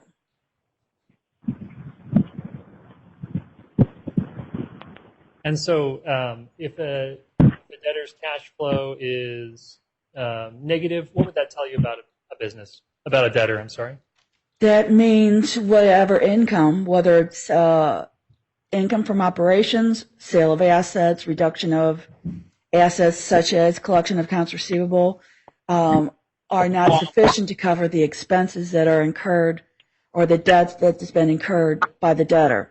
So if I take in, say I get $1,000 in income from my job, but I spend $1,200 a month, somehow that additional amount past my income somehow has to come from some other source other than income. Say I sell an asset of some sort. But on these particular statements, it appears that the surplus is coming from Mr. Drace. I'd like to ask you to look collectively at Exhibits 2, 3, and 4 in your binder there. Okay. Once again, speculation. There is no income coming from Robert Drace. There's no pending question. So there's... We're on the document to show the plan was that he agreed to fund if there was a negative balance. Okay, I'm going to overrule the objection. I don't think there was a question pending. Please proceed, Ms. They're saying that Robert was making the funding. Ma'am, you don't get to object to the substance of the testimony. You get to object to the form. These are It is the form that he's trying to make a big ordeal about how Robert gave a substantial amount. But this was right at the beginning, and Robert bounced many checks at Commerce Bank while the transition to open a bankruptcy account was supposed to be done. He allowed all these bounced checks to go through Commerce when he was supposed to set up a debtor account. So if the debtor was really in charge of this, this would not have occurred. If the debtor was in charge. But you allowed a domination control by Robert Drace through Angela Jansen. And we tried to bring this to the court's attention very early. All right, I'm going to overrule the objection. Please proceed. So, That's normal. Ms. Dorsey, did you have an opportunity to look at the exhibits in the past few moments? Yes, sir, I did. And do you recognize Exhibits 2, 3, and 4? Yes, sir. Those are the standard form 425C that are produced for small business Chapter 11s, of which this debtor is considered small business Chapter 11. And you said that these were on the official form. So is this, by that, do you mean that Exhibits 2, 3, and 4 are the form that you're accustomed to reviewing? Yes, for small businesses. Yes, it is. And have you seen these particular documents before? Yes. And where have you seen them before? These were filed and located on Pacer, and also our office was provided a paper copy of the same documents, but these were derived from Pacer, which is the court's computer system that allows for attorneys for debtor to file, or even debtors to file their documents and be available for public review. And are these the particular monthly operating reports that you reviewed for this case? Yes, sir. Your Honor, at this time, I would move for admission of Exhibits 2 through 4. I would also ask the court to take judicial notice of these documents as they are copies of what has been filed with the court, documents number 143 through 145. Objections to the entry of Exhibits 2 through 4 into evidence. I'm going to object, Your Honor, on the same grounds. I know you're going to overrule it, but I want to preserve the record. I'm going to object to the test of validity on the Exhibit 2, 3, and 4 supplied by the U.S. trustee.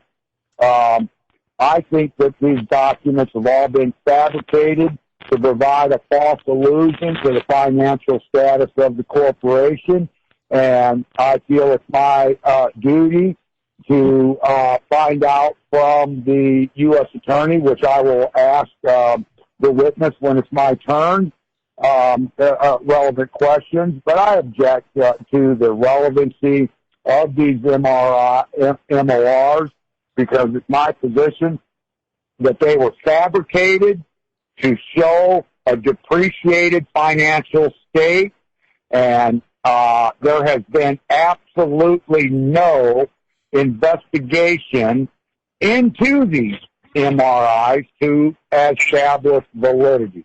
They've been submitted, they've been filed, and nobody cares about them.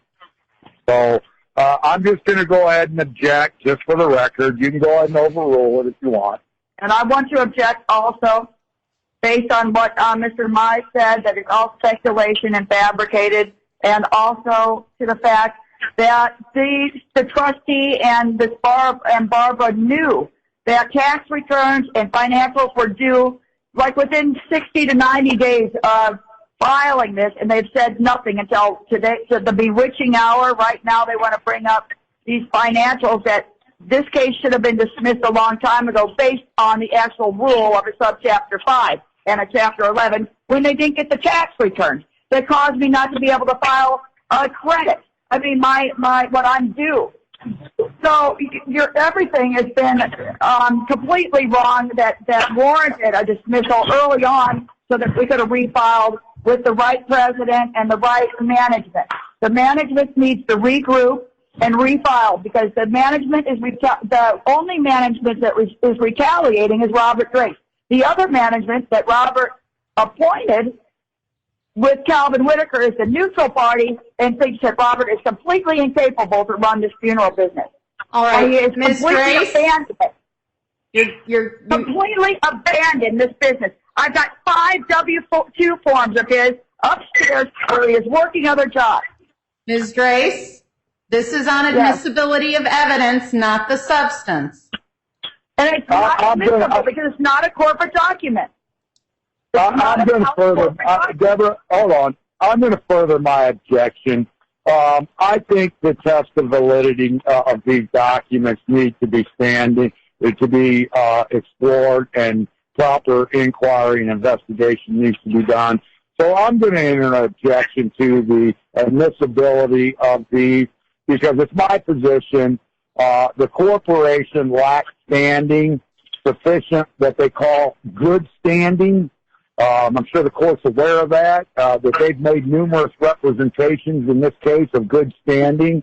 I'm going to go ahead and make an objection to the admissibility because I think the court lacks jurisdiction to even entertain even an admissibility of any deal supplied by the U.S. trustee. I think this court lacks jurisdiction to even entertain this whole action because of the improprieties that was done in this case by the misrepresentations of Robert Grace as president that affects the court's jurisdiction. The representation of good standing affects the corporation's the court's jurisdiction. So, I think it's appropriate to enter an objection to the court's jurisdiction. That I think the court lacks jurisdiction to even maintain a motion to convert by washing or damming, or I can't really say an objection to dismiss. I think what we ought to do is just suspend this whole action to see the merit of and have the parties submit briefs on the good standing of the corporation. Mr. Mize, the parties have already been cautioned that the issue is admissibility. You keep objecting and trying, let me finish. You keep objecting and trying to make substantive argument. You will have your chance to make substantive argument. The issue of admissibility is what we are dealing with here. I'm going to make an oral objection to lack of jurisdiction. I'll join that objection. All right. I don't know what a lack of jurisdiction means in terms of admissibility of evidence. The court doesn't have jurisdiction. No, I'm talking about subject matter jurisdiction. I think the court lacks subject matter jurisdiction to even entertain this action anymore. We should just stop wasting everybody's time and dismiss this case without prejudice, so we can refile it. We need to stop wasting people's time and money, and let's just dismiss this case without prejudice so we can move on with our day. I think the court lacks jurisdiction to even maintain subject matter jurisdiction, which includes the admissibility of MORs. I agree and join that objection. I think we just need to suspend this action, just get rid of this so we can go on with our day. It is my sound position that the court lacks subject matter jurisdiction to even entertain all these motions. This case needs to be dismissed without prejudice.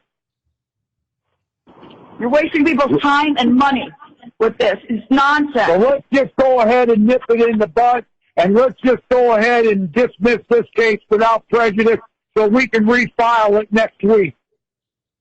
And then that way I can go ahead and get my proof of claim in here that they deliberately left me off the mailing matrix.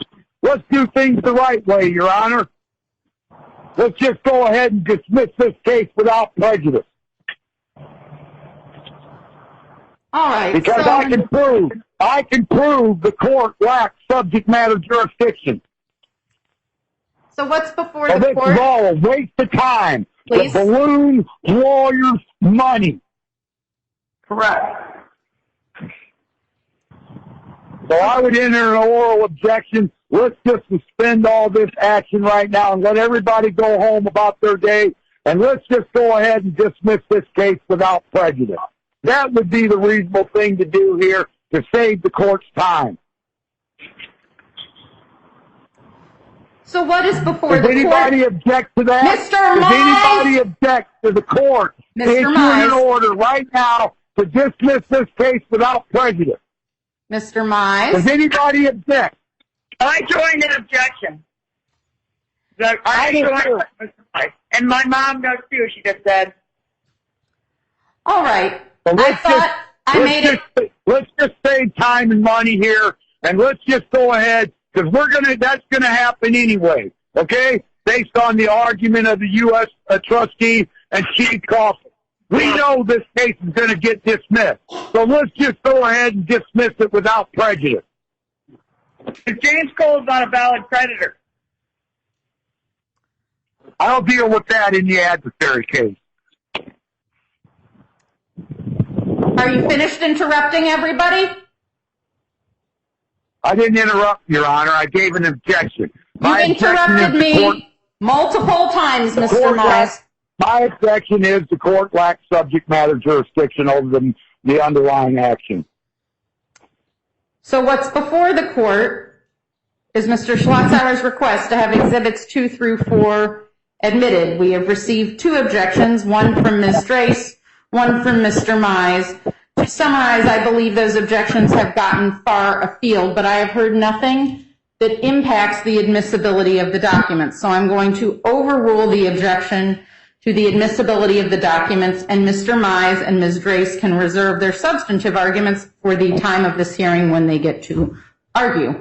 Please proceed, Mr. Schlotzauer. Thank you, Your Honor. Oh my God. I think it's important to note for the record as well that I filed my exhibits with the court well in advance of the hearing, and per the local rule, parties are to object to authentication in advance if they have such an objection. So to the extent that any of the objections deal with authenticity, those have been waived. Objection is that I just got it in the mail. I just received it the other day. Anyway, Ms. Dorsey, looking at exhibits, let's start with Exhibit 2. Is there a portion on this monthly operating report where it deals with cash flow? Yes, on the second page of the document. And is this Exhibit 2? Yes, it is. Thank you. So we're looking at Exhibit 2, and we're looking at I think, Section 7 for, oh, I'm sorry. No, you're right. The second page of Exhibit 2? Yeah, Exhibit 2, page 2. Okay. Looking at that page, can you tell us what we're seeing about cash flow for the month of September 2020 for this debtor? This document indicates income of the debtor was approximately $3,067. The expenses of the debtor were more than $4,126. So the business had a shortfall of $1,059. The shortfall of $159 was funded by a rolling balance that was in the bank account as of the beginning of the month. So the $1,059 deficit between income and expense was drawn from the cash in the bank, resulting in a lower cash balance in the bank that was $1,110. Thank you. Is there a way that we can tell where those cash receipts came from? The debtor has an exhibit attached to this this page. If you go to this entire document is number 143 in the docket at the very top. Mm-hmm. If you go to page 5 of 11, as indicated on the top of the document, the amounts paid in are listed. One is for $26, and the second is for $3,041.40.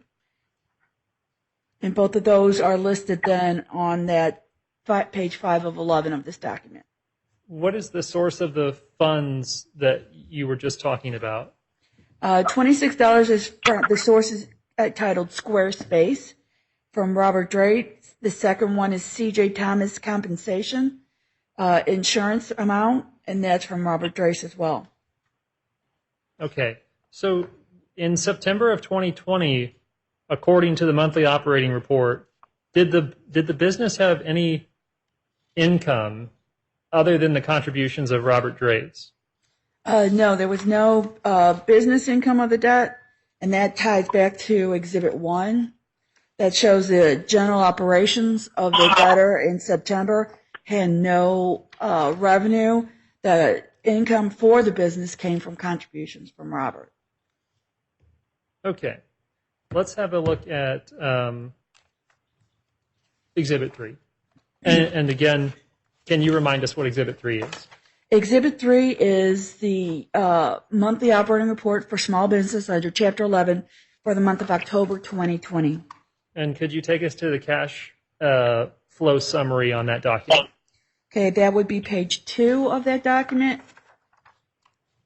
And on the summary of cash activity in all accounts, the balance in the bank accounts of $1,110.76 ties to the prior month's ending balance.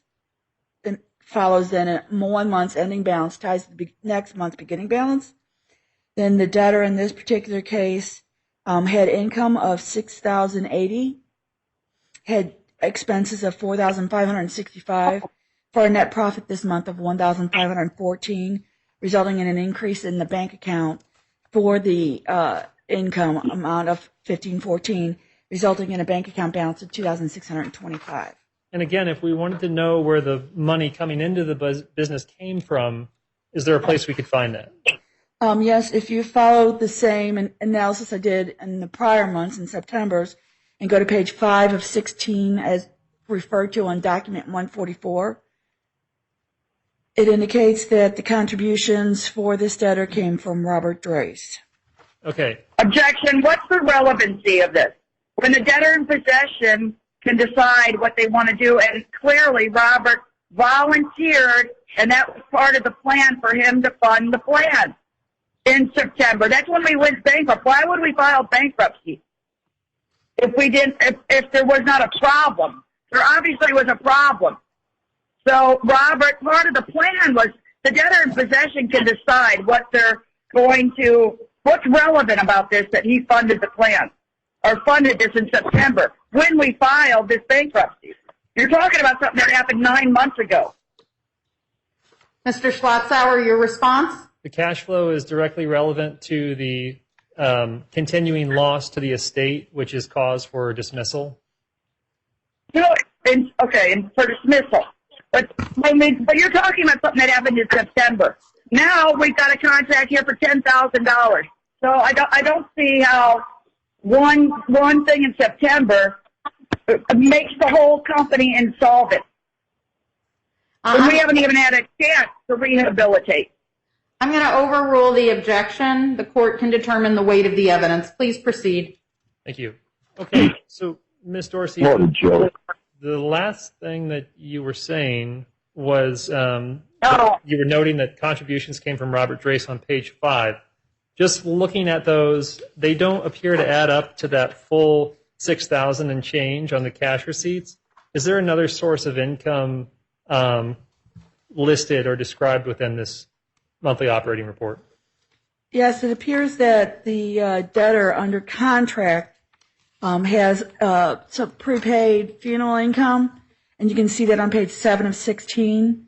It's for $3,510, and it's referred to as Hocker, Hocker funeral. So in addition to Mr. Drace's contributions, there was also a contribution from some outside party. I'm assuming the Hocker family prepaid for a funeral or paid for a funeral. Okay. And finally, let's have a look at, just to kind of wrap up your testimony on... Objection, Your Honor. They have to object to that because you cannot use pre-need funerals. It goes into a funeral trust, and you can't use that to pay your debt. So I object to that's where any money came from, and if it did, I don't see it on this report. Your response, Mr. Schlotzauer?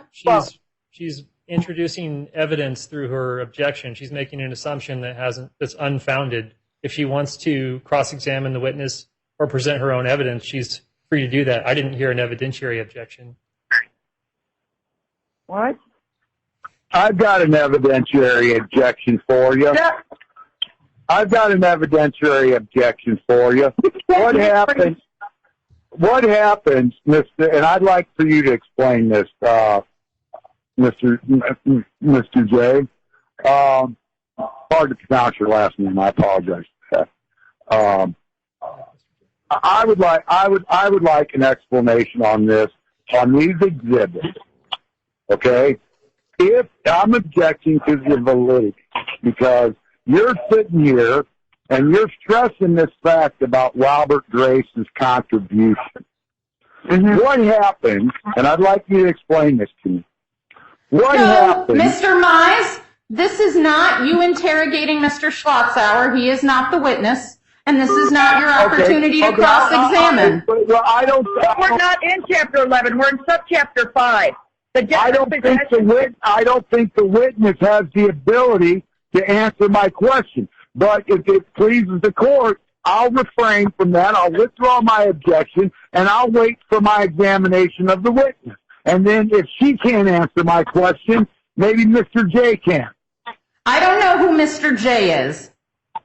Mr. Schlotzauer. Well, he's not the witness. You will get your opportunity to cross-examine, and you will get your opportunity to make argument. But we will deem the objection withdrawn. Please proceed, Mr. Schlotzauer. And Ms. Drace, your objection is overruled. Just making sure I understand your testimony on the October 2020 MOR, Exhibit 3. The contributions to the debtor in that month appear to be in part from Robert Drace and in part from something called the Hocker funeral. That's correct. Okay. Can we look at Exhibit 5, please? I'm sorry, Exhibit 4, please. Okay. Can you remind us what Exhibit 4 is? The November 2020 monthly operating report for small business under Chapter 11. And what were cash flows according to the MOR for November 2020? For this particular month, income was $6,732. Expenses were $5,038, resulting in a profit of $1,694, which was added to the prior month's end balance, which is $2,625, to result in a current month-end balance of $4,319. Okay, and again, if we wanted to see the source of the income for the debtor, where would we look? Two exhibits that are attached, one on page 5 and one on page 16, with the one on page 7 of 16 being a more comprehensive analysis, where it shows 2 funeral revenues were taken in during the month. It does not say the names of the funeral. One was $4,278, the second was $1,311, and the remaining sources of fund that came in during the month were from Robert Drace. Okay, so and do we have other MORs in this case, or is this it? This is all that has been filed by the debtor in regard to operating reports. Do you have any other information on the financial status of this debtor from December through present? Except that the one-page document that you had under Exhibit 1 gives very rudimentary information on December, but there isn't the correct form of the monthly operating report. But the December information that we do have is just 3 lines in totality, one being an income, one being Robert's contribution, and another being a utility expense. Other than that, although we've requested, we have not received operating reports from the debtor that corrected the December information or provided January, February, or March information. Okay, but other than what you've mentioned, is there any other financial information that you've been provided from the debtor to review? No, sir. Okay. And just looking at what we've just talked about, where the money to the business is coming from, Robert Drace and a couple of funerals, what can you conclude about how the business is, where it's getting its operating money from? Based upon the operating reports that were filed, for 3 months that we got proper operating reports, there were 3 funerals where income was brought in from the actual performance of funeral services. Other than the income from the 3 funerals that occurred over those 3 months, the remaining of the income for this debtor was brought forth by Robert Drace, creating therefore a liability to Mr. Drace for his contributions to the debtor. Do you know? Objection. I'm sorry, is someone objecting? Please start with objection. She's saying a liability to Robert. Robert agreed to fund the plan in a subchapter 5. If he didn't want to do it that way, we would have reorganized a different way, like I wanted to. We could have brought back weddings. We could have had Calvin in here. Robert dominated this and said he wanted to fund the plan. All right, I'm going to find that goes. Excuse me, Mr. Mize. Excuse me, Mr. Mize. You'll get your turn. Let me deal with one objection at a time, please. That goes to the substance and weight of the objection. I know, they all get overruled anyway. Yeah. So. No, I'm not finished. Mr. Mize, we can do without the back talk. But she speculated that Robert had a liability. That goes to the weight of the evidence, not the admissibility of the testimony. We will overrule that objection. Mr. Mize, did you have an objection? Yes, ma'am. I'm going to object to the testimony as to the validity. I think that is a legal conclusion on the issue of providing a liability to Robert Graves, because there's been no actual inquiry by anyone down there as to these contributions. So as a test to that, there has not been one examination to determine, excuse me, sorry about that. There has not been one determination or one inquiry to determine if these contributions are not really cremations or some type of funeral-related business that are being concealed, and those monies are being applied as a contribution so Robert can have a backdoor way to collect on these contributions. So I'm going to object as a legal conclusion on contribution because there has been no examination, no inquiry, no investigation to determine where these contributions are coming from. So the liabilities are a complete fraud. All right. And we've got to stop doing this. Stop, Mr. Mize, please. Ma'am. No, I'm dealing with Mr. Mize's objection now. I'm going to sustain that objection. Excuse me. It is ludicrous. It is ludicrous. Mr. We've Mize. got all these lawyers down there. I join that objection. Doing Mr. contribution. And let me tell you something. There's been no inquiry to the financial resources of Robert Drake. We don't know. You don't know. The court, no lawyer knows down there that Robert's not embezzling funeral money and using it as a contribution so he can collect that funeral money on the back door. Right, and he did not have to fund the plan. He did not have to make those contributions in a subchapter 5. In a subchapter 5, a shareholder and principal does not have to make contributions. All right. A subchapter 5. You're talking about a chapter 11. A subchapter 5 of that chapter 11, a shareholder and principal does not have to make contributions. All right. I'm going to... But the bottom line Mr. is, Your Honor, stop interrupting me. There has been no validity. There has been no test. No test. And I think it's proper for the court, before she continues allowing all these assertions of liabilities to Robert Drake. Liabilities. Oh, liabilities. Right. Well, let's find out where that money's coming from. He's releasing out the hearse. He's got money coming in from Kuda's Funeral Home. I found that today. He blamed me for taking a check that's already been paid. He can't even keep track of the checks that come in here. I mean, this is an emergency, and I tried to tell this court a long time ago. All right. Are you finished interrupting? Are you finished interrupting? The writing is on the wall, Your Honor. The writing is on the wall. These lawyers down there are covering up fraud. Yes. And what are you going to do about it? I want to know what this court is going to do about the fraud. Overrule it?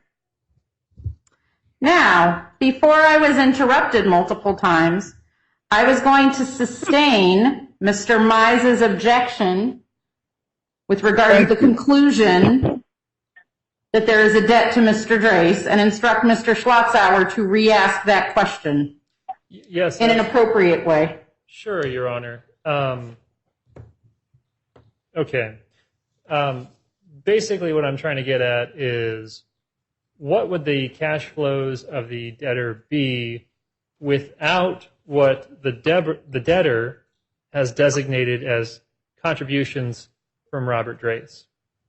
Well, for example, September had no income from the operations of the business in and of itself. Without the contributions of Mr. Drace, the expenses would not have been paid. In October, there was one funeral that was I'm sorry to interrupt. Was that an objection? Yes. I'm sorry, we can hardly hear you.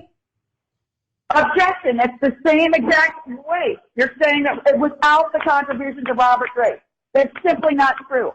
Because a person, a principal, and a shareholder does not have to contribute. There could have been an alternate way to come up with those funds, and they did. He did not contribute. That's the way. Ms. Drace, I'm going to overrule that objection. Mr. Schlotzauer, rephrase the question and the testimony. Please stop interrupting. Ms. Dorsey, as I understood it, testified that without what the debtor describes as contributions from Mr. Drace, Right. it would have been negative. Right. So that is non-conclusory because that is a review of the document that is before the court without making an assumption. We're working on the debtor's document. I do find that that is admissible, so please proceed. Yes, Your Honor. It's based on the information the debtor provided in these MORs. So these are not our statements. These are the debtor's admissions in their own operating reports. Objection. Your Honor, this gentleman here keeps referring to the debtor. Who is the debtor? Right. Is it bricks and mortar? Or is it Robert Drace and Deborah Drace? Right. I mean, who's submitting these documents? Who's the debtor? Who's the debtor? Who's the debtor in this case? That's a good question. Yeah. All right. That is not an objection to the admissibility of evidence. That is commentary. And I've asked you to refrain several times and save your argument for the time when we will hear argument. No, it's not a commentary. It is an objection. The U.S. trustee is sitting there constantly referring to the debtor. But he has yet, in any of these writings that's before this court, no one has identified who the debtor is.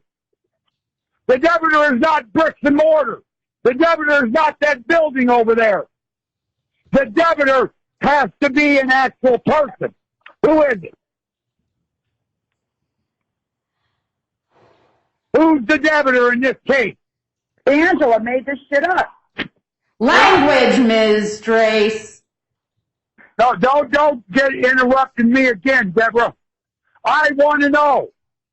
The U.S. trustee is standing up there making an argument to this court saying the debtor this, the debtor that, the debtor that, Robert Drace's contribution, but there has been no validity. All right. I don't believe this is an objection to evidence. Again, we're having argument. Please continue, Mr. Schlott. And I'm going to overrule whatever it purports to be. Please proceed, Mr. Schlotzauer. And I only have a few more questions. I'm almost finished. So just like we talked about with the September MOR, what I'd like to ask you about is what would cash flow have been in October 2020, the net cash flow, according to the MOR the debtor filed? The October monthly operating report shows one funeral income incident, and that is the Hocker funeral.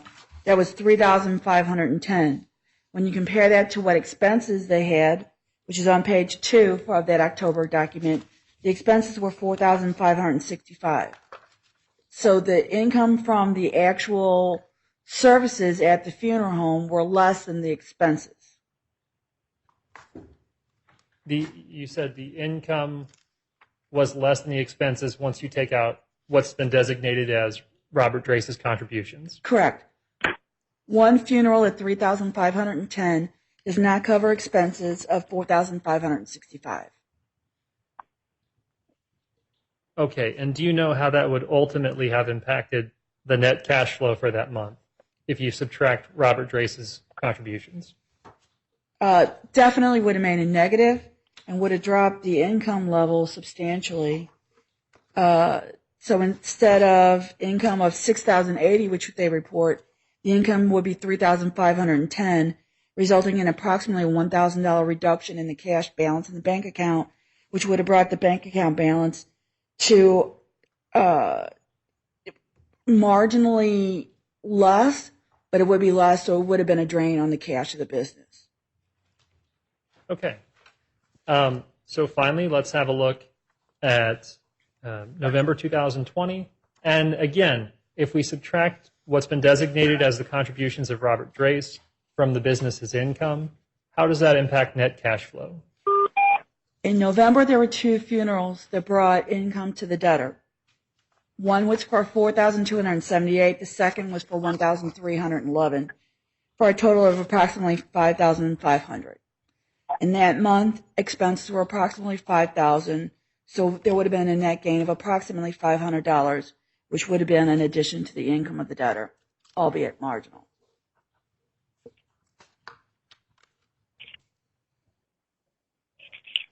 Okay. So how would you summarize the cash flows for the debtor based on the MORs between September and November 2020? And when you begin with the balance in the bank as of the beginning of September, which is when the debtor filed, consider there were 3 funeral expenses, funeral incomes, and the debtor expenses. The balance in the bank account would have gone down approximately $2,000 to fund the business had not other means been available to subsidize the income of the debtor. Is it fair for me to say that were it not for the contributions of Robert Drace, that the cash flow would have been, well, it would have been negative for September and October, and it would have been near zero in November 2020? That's correct. I have no further questions.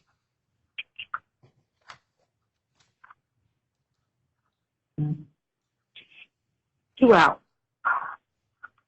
All right, we're going to go one party at a time now. Mr. Cole, any questions for the witness? Your Honor, I have no questions. Thank you. Thank you.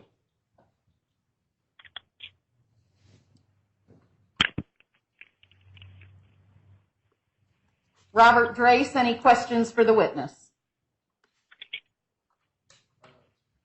Please come up to the podium, Mr. Drace. We can't hear you from back there. I have no questions for the witness. Thank you. Mr. Coffin, any questions for the witness? No, Your Honor, no questions. Patty Drace, do you have any questions for the witness? Yes, Your Honor, can you answer a question if I ask you? No. This is witness testimony, so if you have a question for the witness, you may ask it if it is appropriate. I don't have any questions for this witness, except I think a lot of it was a waste of time, an hour and a half on the clock. Mistake. Okay. I feel like my son's health is also in jeopardy here. Ma'am, this is not the time for argument. This is where we're dealing with witness testimony. You will get an opportunity for argument. Would I have an opportunity for about 2 questions? Questions of the witness or someone else? No, just a more of a random question, why nobody's looked into the COVID help and why Jonka Brown is in the funeral home. Ma'am, this is not the time. We're in the middle of witness testimony, please. Well, I also want to just say one thing. No, ma'am, this is not argument. You will get your turn to argue. The witnesses, we're doing witness testimony and questions. So if you don't have questions for this witness, let's move on to those who do. Okay. You'll get a chance to argue. Everyone will get their chance to put argument on. Yeah, but, okay. Great. All right, Deborah Drace, do you have questions for the witness? Yeah. All right, and Ms. Drace, just so that we're clear, here's the way it works. I explain to people this is like Jeopardy. Your question must, in fact, be phrased as a question. This is Yeah, not. weren't you on Hang on. Weren't you on? I'm sorry. Weren't you a contestant on Jeopardy? Yes, By I the way, was. off the top. Oh my God. Congratulations. Thank you. But this is not about me. We're dealing with the matter in front of the court. So I need you to phrase your questions as questions, not as arguments, not as you will get your chance to argue when we are finished. So please make sure you are asking the witness questions. All right? I always explain that to pro se parties so we're clear. Just think before you ask, is this an argument or is this a question? Ask the questions. You will get your chance to argue later. Okay. Are you getting paid to be a witness here today? No. And you're not going to be submitting a bill No. for your testimony? No, ma'am. Okay. When we filed for subchapter 5, were you aware that the testimony was that we were filing due to COVID and so that there was a decrease in funerals, supposedly? That's what the debtor had said while we're filing a subchapter 5. At the time of filing, I had a meeting with the debtor, and COVID was not addressed. Lack of business was addressed. Extensive legal fees were addressed. And that is what I was told was the initial reason for the Chapter 11. Were you involved in the meeting, the creditor meeting? I was present via telephone at the meeting, but I did not ask questions of the debtor. During that telephone hearing, did you hear anything about that this was filed due to when the trustee asked why it was filed, and so the answer was because of COVID? I don't recall that. Or you don't recall? Are you saying it didn't happen, or you just don't recall? I just don't remember. Could it be possible that someone said that it was filed due to COVID? Sure, it's That possible. we had a lack of business due to COVID? Yes, it's possible. Okay. And have you reviewed who did you ask specifically for the most recent U.S. Bank? Is the debtor account at U.S. Bank? The debtor account, is that it? According to the records that were filed, the bank accounts for this debtor are at Commerce Bank. Each of the 3 operating reports that were filed by the debtor contain copies of the bank records with Commerce Bank. Can we verify that that is correct, Mr. Schlosinger? Because I was under the understanding, was there no understanding that Commerce Bank was bouncing a bunch of checks, and that a banking account called ending in number 7835 was opened at U.S. Bank due to the fact that Commerce Bank was having a problem with the pre-negotiated what do you call it? When a pre-authorized draft on the account that the debtor or Robert had not stopped the pre-authorized debt, so that there was about 20 bounce checks at Commerce Bank because of the transition from Commerce Bank to U.S. Bank? Well, first of all, I believe the attorney that you're referring to is Mr. Schlotzhauer.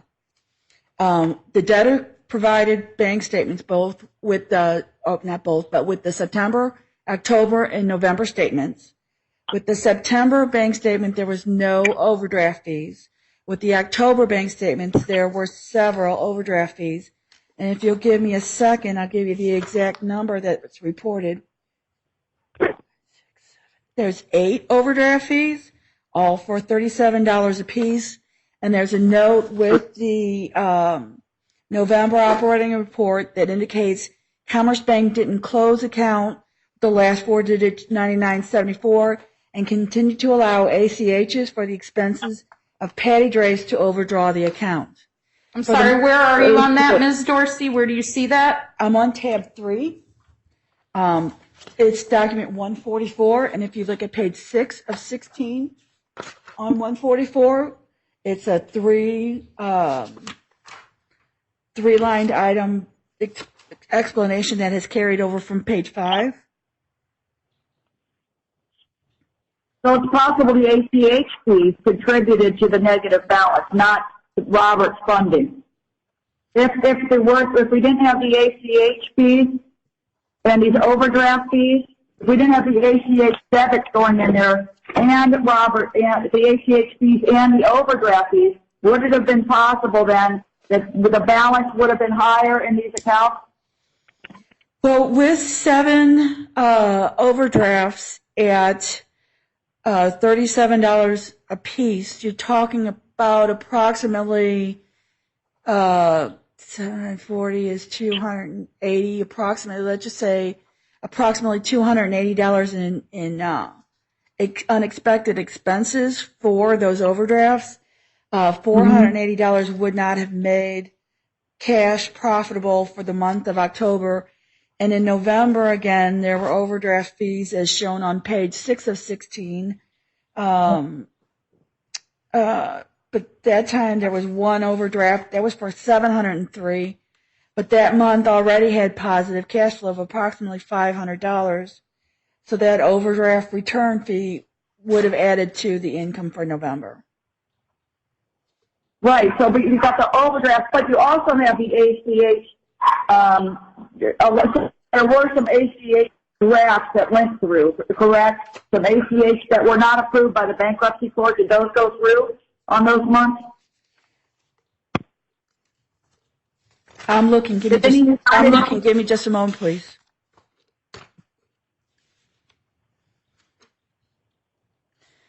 On tab 2 of the exhibits, page 5 of 11 for document 143, there is a note that is with the operating report that says 4 checks cleared after the case was filed, but written pre-petition. Check written number 9 on 9/2/2020 for the fee in the amount of $1,717, but did not clear until 9/8/2020. So it appears that there were 4 checks that were written pre-petition that were cashed post-petition. Again, the total of those numbers is approximately about $480. So again, that would not have made that a positive cash flow month.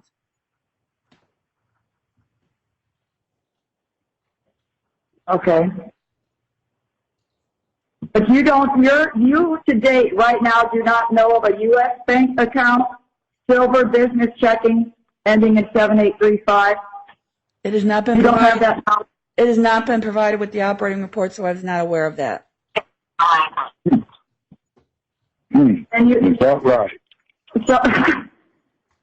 So you haven't even, so when you discovered that there were all these ACH overdrafts, did the U.S. trustee or anybody, did you question why there were so many or who was in charge of the bank account that caused these overdrafts or why it was overdrafting when we're in bankruptcy?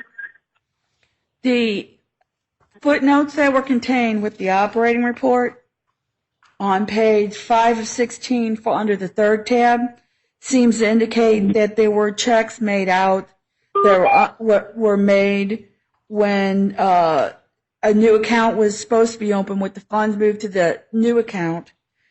And so the overdraft fee were checks that cleared but with no funds in it for the overdraft. But it doesn't make any reference to any U.S. bank account. It continues to make reference in that footnote to Commerce Bank accounts. Well, right now, as of today, the bankruptcy court does not have any information or has done nothing about U.S. Bank Silver Business Checking ending at 7835. Is that correct? You do not know. You do not know about this account. That's correct. I have no information on that. I only have information on the Commerce Bank account. Okay, and so are you involved in the tax returns at all or looking at the tax returns of the company? When the case was filed, I asked for tax returns for years prior. We received those. I reviewed those. It showed declining income of the debtor. I have not asked for or seen tax returns since the case was filed. What's the normal time frame that you're supposed to receive current tax returns in a Chapter 11 or Subchapter 5? Aren't you doing a specific time within the date period, or a tax return, the current tax return? Well, generally what happens in a Chapter 11 case is the case is called what's a term called debtor in possession. The debtor is in control of the business and must report to us income and expense, balance sheet via the operating report and copies of bank statements. When we didn't get that information at the onset, we contacted the debtor's attorney and received what is exhibit number 1 in the book. That was woefully insufficient. Attorney Schlosshauer and myself discussed the painfully deficient document. We contacted the debtor's attorney and again provided another form of the document that was necessary and was acceptable for small business Chapter 11 throughout the United States. Upon receipt of that, I received a phone call from the debtor's attorney asking specific questions regarding the form. I gave her the information. Subsequently, 2 documents were provided, and that's what are in Exhibits 2, 3, and 4 of the book. Since that time, we have not gotten an amended operating report for December. We have not received January, February, or March. And as a result of not getting those documents, Mr. Schlosshauer and I talked about this case, and we talk about this case maybe once a month with our general conversations we have with other Chapter 11s we have together. And the lack of reporting for this debtor has handcuffed our office and any other party of interest in knowing how the business is doing. And that's usually a very standard reason for our office to object for a case moving forward, because when we don't have information on the debtor, we don't know how it's doing or not doing, and it handcuffs us in our abilities to do the work that we need to do, which is one of the reasons Mr. Schlosshauer filed the motion to request a conversion or dismissal of this case. Well, no, he didn't request it, but the lawyer, when the lawyer, okay. Well, Mr. Schlosshauer did request it via his motion for conversion or dismissal. That's how an attorney requests a dismissal, is to file a motion and have that heard before court. So he did indeed ask for that. Right, but the judge asked us to request it. But asked him specifically, but maybe you weren't there during that.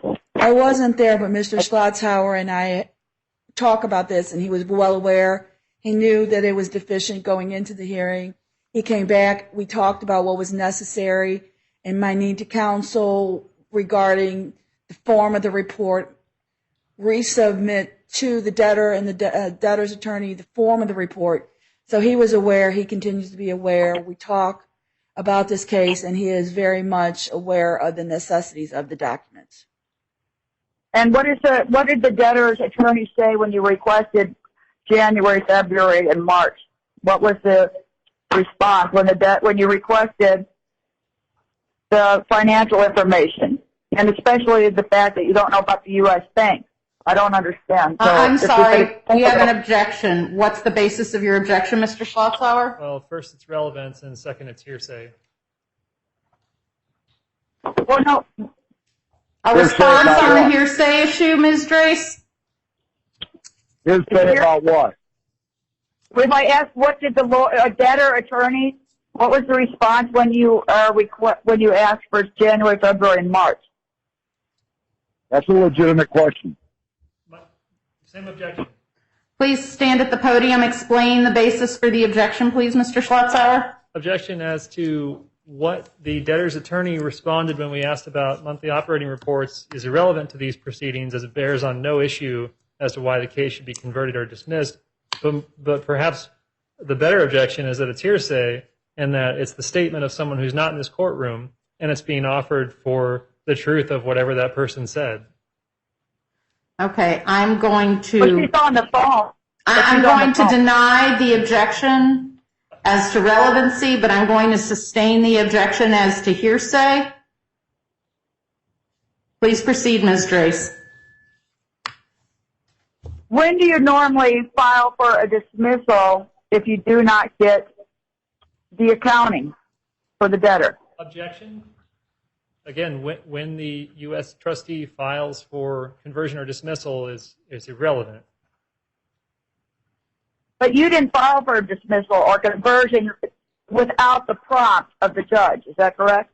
No, ma'am. Mr. Schlotzauer is not being interrogated here, but I'm going to overrule the objection. Please re-ask your question. When, in the last hearing, the judge, didn't she request for the trustee's involvement in doing a or everybody's involvement in either filing for conversion or dismissal? That your dismissal or conversion did not come until after a motion to convert was filed by Wassinger Gaming. Objection as to relevance, as to what the court may or may not have said in the last hearing. Also, the record will speak for itself. Ms. Drace, I think you have a hearsay problem the way you're asking the question. I'm going to sustain the objection. Consider how to ask your question without asking about what some other person may or may not have said. Okay.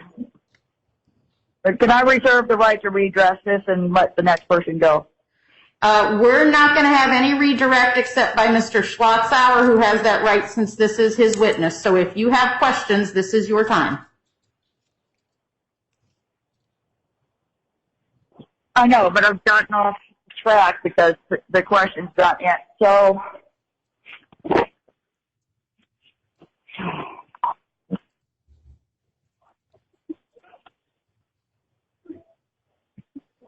me think.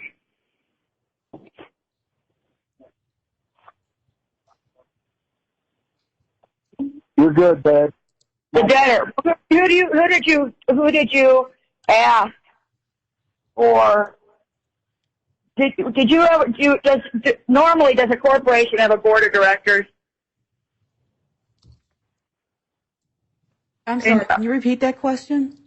Does the debtor have a board of directors that you've asked for these documents? Ms. Drace, could you clarify, do you mean a debtor or this debtor? This debtor. Did you ask the board of directors, when you ask the debtor for certain things, who did you ask? When this case was filed, it was filed and it is titled Robert J. Ambrewster Incorporated. When a debtor is incorporated, corporation is a separate and distinct entity. It has its own taxpayer number. It has the business assets, liabilities, income, and expenses for the particular business. So when a business such as this, a corporation, is filed, we ask for a resolution from the board of directors that approved the filing of the bankruptcy, and at the onset that was presented to our office. Correct. And do you maintain that the board of directors would be actively involved throughout the whole process of deciding a plan of reorganization or submitting these accounting, that there should be disclosure, at least from the debtor representative to the board of directors or to the person they're accounting to? Well, since I've been doing this since November 16th of 1992, I've had approximately 750 Chapter 11 cases assigned to me. of those 750, approximately, I'm going to say that the activeness of the board of directors and the activeness of the president, treasurer, secretary is all over the board. Sometimes directors are very involved, sometimes the directors are not involved. As long as the parties within the corporation work and gel sufficiently, how the case is handled, whether actively by the directors or not, is really up to a particular debtor as long as the case is moving forward. If at any point in time we feel there's cause to believe that rift within a business will not allow a case to be successful, we might step in, but that's not a pattern of practice that our office gets into the making of the debtor. It's the debtors to perform and function and provide documents that show that it can be successful. When you were present in that 341 meeting or 241, I think it's a 341 meeting, correct? The meeting of the creditors. The meeting of the creditors is section 341, and it's a section of the Bankruptcy Code. Do you recall me saying that they were lying on several occasions? Objection, Your Honor. It's relevant. No, I'm saying I lied. Do you recall? I stated that the debtor representative and Angela were lying. Do you remember me saying that? Objection to it. It has no relevance whether the witness remembers what Ms. Drace said at a meeting. Well, no, you're saying that It's also hearsay. No, she didn't. No, you just said an attempt it's to not interject hearsay because evidence. Okay, one person at a time, please. You're muddying the record. Mr. Schlotzauer, your objection. Thank you. Relevance because what someone may have said or accused someone of lying at a meeting has no relevance here today. It's hearsay. And finally, it's an attempt. Objection. It's not hearsay. Okay, you will get your, excuse me, Ms. Drace is asking questions, Mr. Schlotzauer is But I'm objecting. objecting to that. No, I'm you don't objecting get to to that hearsay object. comment. You don't It get is to not object. hearsay. It's recorded. I have the transcripts. I have the recording. Mr. Schlotzauer handed them to me himself. It is not hearsay. Okay? So Mr. the bottom line- Mize, this is not your line of questioning. You do not get to object to someone else's objection. You will have your turn to question. I'll do it under my exam. So let's hear from Mr. Schlotzauer on his objection, and then we will hear from Ms. Drace on her response. The third basis for my objection is that it's an improper attempt to introduce evidence from a non-witness. No, this is a witness. She said she was present. Ms. Drace is trying to testify through her questions, is what I'm saying. No, I'm trying to testify that your witness just said that when you suspect a rift or turbulence within the board of directors, that maybe that would cause a question to the trustees. And you're trying to stop her from saying that for some reason because you all should have investigated when I said they were lying. All right. Early. I'm sorry, is there some other response to the objection? This is getting old. The response to the objection is that it's not hearsay because she said when she suspects there's turbulence or a rift, she called it, within the board of directors. All right, I'm going to sustain the objection as to hearsay and deny it on the other grounds. Again, Ms. Drace, I'll suggest perhaps think about what you're trying to elicit testimony on and rephrase your question appropriately. I'm just telling her that I said this, so I'm admitting to you on the record that I said that they were lying. So I was asking her if she recalled this, so just to determine if she suspected a rift in the board of directors. Ms. Drace, I'm going to again ask you to rephrase. You don't get to testify. You are not the person on the stand. So if you wish to elicit testimony, ask an appropriately worded question, please. Okay, just strike that question then. I don't know how to ask it any other way except did she suspect a rift? during the 341 meeting. And is that your question for Ms. Dorsey? Did she suspect that there was a rift during the 341 meeting? Right. That would be an appropriate question. It is appropriate? I believe it's appropriate for you to testify about whether you believed, based upon the 341 meeting, that there was a rift. I believe there was a rift that created a lack of communication that caused some of the problems of the debtor that have brought it to this point. Thank you. Okay, I have no further questions. All right. I want to complete the witness testimony so that the witness does not have to come back. So we're going to go ahead and Mr. Mize can ask his questions. We'll allow Mr. Schlotzauer to redirect, and then we're going to have a discussion about how we wrap this up. So Mr. Mize. Yeah, this would be real brief. Happy hour. Yeah, I mean, I've been waiting. So let's get busy here. Okay. Miss Dorsey, am I saying that right, ma'am? Dorsey, like Tommy Dorsey, the big band leader, Dorsey. Oh my God. Okay, whatever. Okay, Miss Dorsey, I wrote it down as D-O-R-S-E-Y. Is that correct? Yes. Okay, wonderful. Miss Dorsey, you testified that you're a financial monitor, correct? I'm a financial analyst. Financial analyst, is very well. Does that financial analyst provide you, does that position provide any investigative power? Objection. What's the basis of your objection? What's the objection? Because what Mr. Mize is about to do is go down the line of questioning that's irrelevant to these proceedings, which is why my office or the Subchapter 5 trustee is not investigating the debtor for fraud. No, don't put words in my mouth, Mr. Schlotzauer. You don't even know my line of questioning. He doesn't even know Debbie's last name. Right. Excuse me, who was that? Was that Ms. Drace, Okay. Patty Drace? Yeah. Calling please, my guys. daughter, he's calling my daughter Mrs. Drake. He doesn't even address my daughter correctly.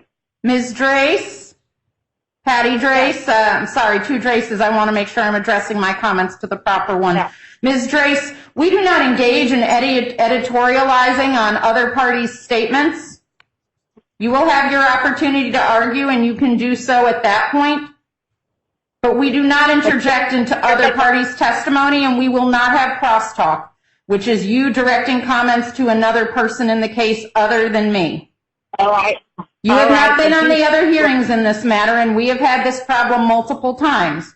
And I have made it quite clear that if this cross-talking goes on, I will cut this phone line because it is not appropriate. All right, please Well, stop. I would like the chance to talk, and you You'll said get your chance, Patty. She already told you that. Just relax. All right, now, Sit there and be quiet, please. decorum, please. So, All right, back on track here. yes, just a moment, Now, Mr. Mize, because we have an objection He here. would- No, yeah, we haven't yeah, I was finished gonna on say- the objection yet. No, that's what I was going to say. He objected. I'd like to hear the objection. Go ahead, Mr. Schlotzauer. Put your objection into the record. Just that I'm absolutely sure that where Mr. Mize is about to head is into his conspiracy theory about why my office is not investigating the fraud of the debtor. It's irrelevant to these proceedings. But he could prove me wrong, so we'll see. Well, okay. Well, now that you've entered that objection, Mr. Schlotzauer, is it appropriate for the court? Well, never mind. You'll interject, and then I'll get you to answer that question. Okay. But moving on, you can go ahead and sustain his objection. We'll go ahead and move on. Proceed with your questioning then. Okay. So, I mean, he objected. Is the court going to object? If so, can the witness answer my question? Does the position of a financial monitor have any investigative power? A simple yes or no will do. Same objection, Your Honor. All right. So what I don't want to have here is a problem with the record. The issue is, and I'm going to remind everybody, that cross-examination has to be within the scope of the direct, which was Ms. Dorsey's test. Hang on. It has to be within the scope of what Ms. Dorsey was asked on direct. So we are not going to have some fishing expedition. So please confine your questions to what was addressed on the direct. I got you. I can read between the lines, Your Honor. Let's talk about these MRIs, if I may. Okay. They're MORs. They're called monthly operating reports. Let's have a clear record. I don't want your record to be unclear, Mr. Mize. Okay. MORs. Okay. MORs. Can you? Because I missed that part, and it's very important for me to understand that. Can you? Would you please explain exactly what the need of an MOR is? What is the purpose of an MRI? I mean, an MOR, monthly operational report. The purpose of a monthly operating report is to provide information to the U.S. Trustee's Office, any party of interest, to the court, and any other party with information on the actions and inactions that are occurring within a debtor in possession. And debtor in possession is a legal term that's provided in the Bankruptcy Code. When you file a Chapter 11, a debtor is in control of their own business and are required to file the series of operating reports so parties of interest can watch and monitor and be aware of what is and isn't done within a case. So the purpose of a monthly operating report is to provide information that's then available on the court's PACER system for parties to review to make sure that everybody can determine what is going on with the debtor in possession. That is the purpose of an operating report. Very well. That's exactly what I thought. So, and basically, in layman's terms, it would be a document to keep the U.S. Trustee's Office fully appraised of the financial status of the corporation. And it's not just the U.S. Trustee's Office. Operating reports get filed at court and are available on the court's PACER system, which any party can pull down and review and know the business and operations and the status of what is going on, not just the U.S. Trustee's Office. And yes, ma'am, but to answer my question, the MRI, I mean the MORs, I keep thinking of the MRI, I'm sorry, but the MORs are specifically designed not only to keep all parties in interest appraised, the court, but it is for the purpose to keep the U.S. Trustee's Office appraised of the financial status. Is that a yes or a no? Well, with the particular operating report form that is filed for this particular case, because it's a small business, the form of the operating report provides financial information, but it also provides other certain factual content on the first page of the operating report. So in answer to your question is yes, it provides us financial information, but it also provides us much more. Yes, ma'am. Yes, ma'am. We'll get into that. But just to be clear, this case has been going on for 8-9 months. Is that right? The case was filed in early September of 2020 and has been open and ongoing since that time. Yes, ma'am. And just to be clear, I'm just curious, when are the monthly operation reports due? Are they due every month, or are they due periodically, quarterly, semi-quarterly, annually? How are they due? Before a case gets confirmed, so when the case gets filed and before it has a confirmed plan, operating reports are due every month on the 20th of the following month. So the September operating reports are due on October the 21st. The October operating reports were due on the 21st of November, and then November was due on the 21st of December, and so forth. Yes, ma'am. Thank you. So to be clear, monthly operational reports, I guess, until a confirmation of a plan, they're due every month. That's correct. But but the operation report that's submitted one month is referenced to the previous month, correct? That's correct. Yes, ma'am. Okay, very well. So now let's move on here. You stated that these monthly operation reports, they basically tell you what is or what is not going on with the business. Okay? Correct. Can you explain? Yes. Can you explain that a little further? In specific detail, what you would be looking for as to what is going on or what is not going on with the business? With any Chapter 11 reorganizations, there are various different plans for how a case intends to reorganize. Sometimes it's real estate sales. Sometimes it's finding and takeout creditor of secured debt. Our review of the operating reports is very case specific. In this particular case, when the case was filed, income from the business of the operation was materially low, and it was a desire to increase activity at the funeral home in order to produce income within the funeral home for it to pay its own debts and then address prior debts via the Chapter 11 plan. So in this particular case, my review of the operating reports had to do with the debtor making income and making income at an increasing manner, such that the income covered the expenses of the debtor, and it could then be an ongoing entity and would have sufficient earnings past the payment of regular debts to pay for other debts that were listed at the time of filing.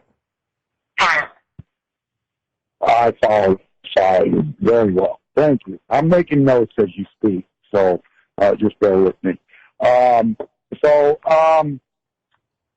Dealing with these MORs, this case was filed on 9/3/2020. Am I correct? Yes. On around, Okay. I don't know the exact date. I know it was early September of 2020. Yes, ma'am, I know it. Okay, I'm just asking for the record. Yeah, off the top of my head, I don't remember the exact date, except I know it was in early September of 2020. Yes, ma'am, 9/3/2020 to be exact. So let's talk about these MORs, if I may. Am I referencing these correct? I just want to make sure I got my records straight. Document 81 would be document 88 would be referenced to Exhibit 1. Document 143, 144, and 145 would be referenced, as you guys were talking about, as Exhibit 2, 3, and 4. Is that correct? Yes.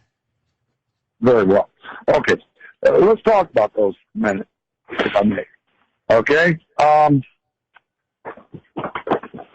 Whose responsibility is it to submit the MORs? Is it the persons behind a corporation? Like, say, let's use the word veil. The persons behind the veil of the corporation. Because, we all know that a corporation, let me go back here further.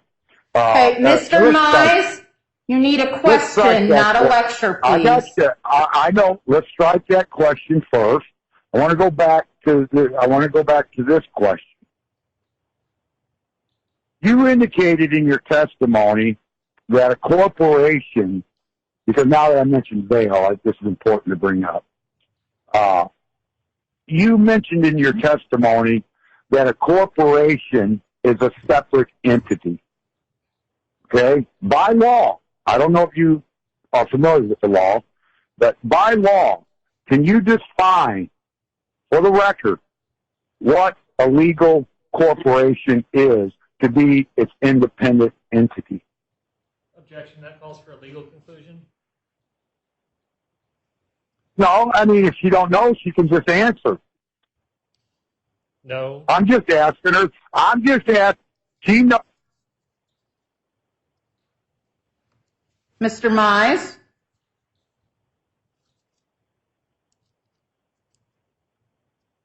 Mr. Mize?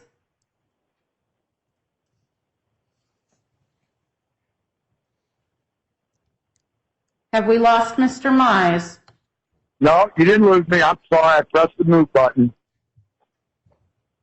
All right, Are you there? you were speaking and we lost you. I did not hear what Okay, you I'm said. sorry. What I was saying, Your Honor, is the witness clearly testified here today that a corporation is a separate entity. And I was just asking her to define that in her own words. What does she classify an entity? What is her definition as an entity? Objection as to relevance. I'm not sure what we accomplished by having the witness define entity. It's also, I mean. Okay, all right. Well, let's just not worry about that because we know where this is going. Can you define? Do you have the knowledge, or do you have the ability, as you testified, that Robert J. Ambruster is a separate entity? Can you define and explain for the record who are the persons behind the entity? Because we all know a corporation is its own individual entity, but there are Do you want me to answer your question? people. Do you want me to answer your ma'am. question? Okay. All right, I Yeah. need clarity on what the question is, and Mr. Mize, I'm going to caution you again. You need to phrase things in the form of a question and one question at a time. Otherwise, we won't have a clear record. Yes, ma'am. Who are the persons behind the entity of Robert J. Ambruster Incorporated? Have they been identified by your office? I'm going to object, Your Honor, under the special circumstances that in this case calls for a legal conclusion, as it's really unclear who's on the board of directors, and that's an uncertain question that this witness can't answer. No, Objection. How's it unclear that who's on the board when you got the petition that told you who was on the board? And you also have an affidavit from Calvin Whitaker that says that, or from Angela herself, the debtor attorney, who sustained my objection that Calvin was still a board member. She sustained that. So they originally filed a petition that said Calvin was not a board member, and then they sustained my objection when I said that he still was, because it's on her legal service agreement. So they had said that actually he was coming to her when we were going to hire her, and he's on all the legal service paperwork, and he was on his way there, and then couldn't come for whatever, he had an emergency. But she had said that he resigned back in 8/10 of 2020. So this is very relevant, because then she changed her story because they wanted to use him to sustain the plan. So they tried to go behind the other director's back to sustain the plan. So I think it is kind of relevant about who's behind the entity. Because it's not a question anymore, because Angela, the debtor attorney, sustained the objection. Okay. All right. I'm going to sustain the objection because I think the question is beyond the scope of the original direct in this matter. But Mr. Mize, please take a minute and consider. I think you can ask the question you want to ask in an appropriate manner if you just ponder it for a moment. All right. Let's just ask. Let's just get to the meat and potatoes. I mean, tired of. Who's the board of directors? Okay. Who? Just a moment, Ms. Drace. We will have no coaching of another party who's examining. No, that way I can show you my notes. That was one of my questions. Okay. I mean, let's get real here. All right, but I'll ask that question in a minute. I have to get the witness to answer my questions to help my situation. I've got explicit questions. Okay. How many months in this case? 4, correct? I'm sorry, you cut out in the middle of your question, Mr. Mize. Can you repeat it, please? Yeah. I asked the financial analyst, to her knowledge, how many monthly operation reports were filed in this case since 9/3/2020, knowing that they were due monthly. I think you need to ask that in a way that doesn't ask multiple questions in one question, Mr. Mize. One question at a time, please. Very well. You already testified this case has been filed, that it was filed early in September. The exact date is 9/3/2020.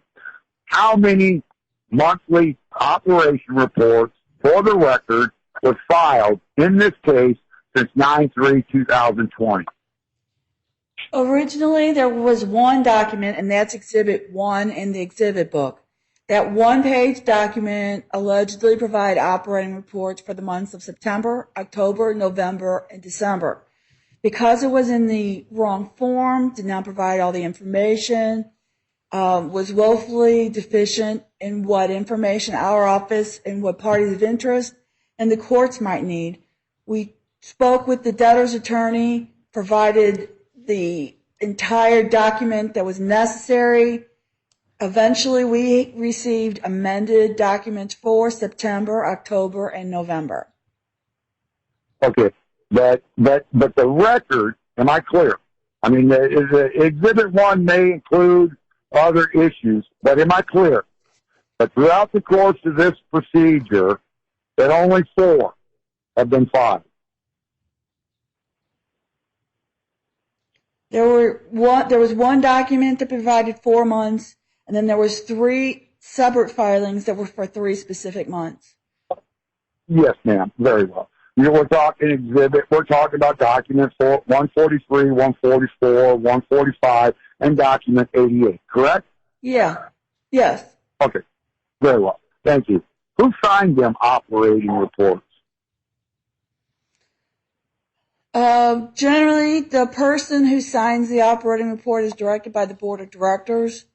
The board of directors for a corporation appoints someone within the corporation responsible for production of operating reports. So it's up to the business entity to define who prepares them, who signs them, and who's responsible for transmitting them to debtor's attorney before filing.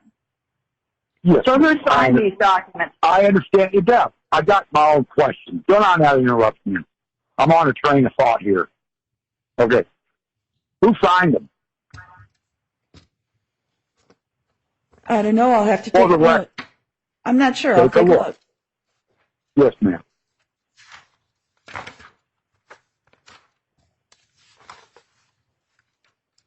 I do not see a signature for the September.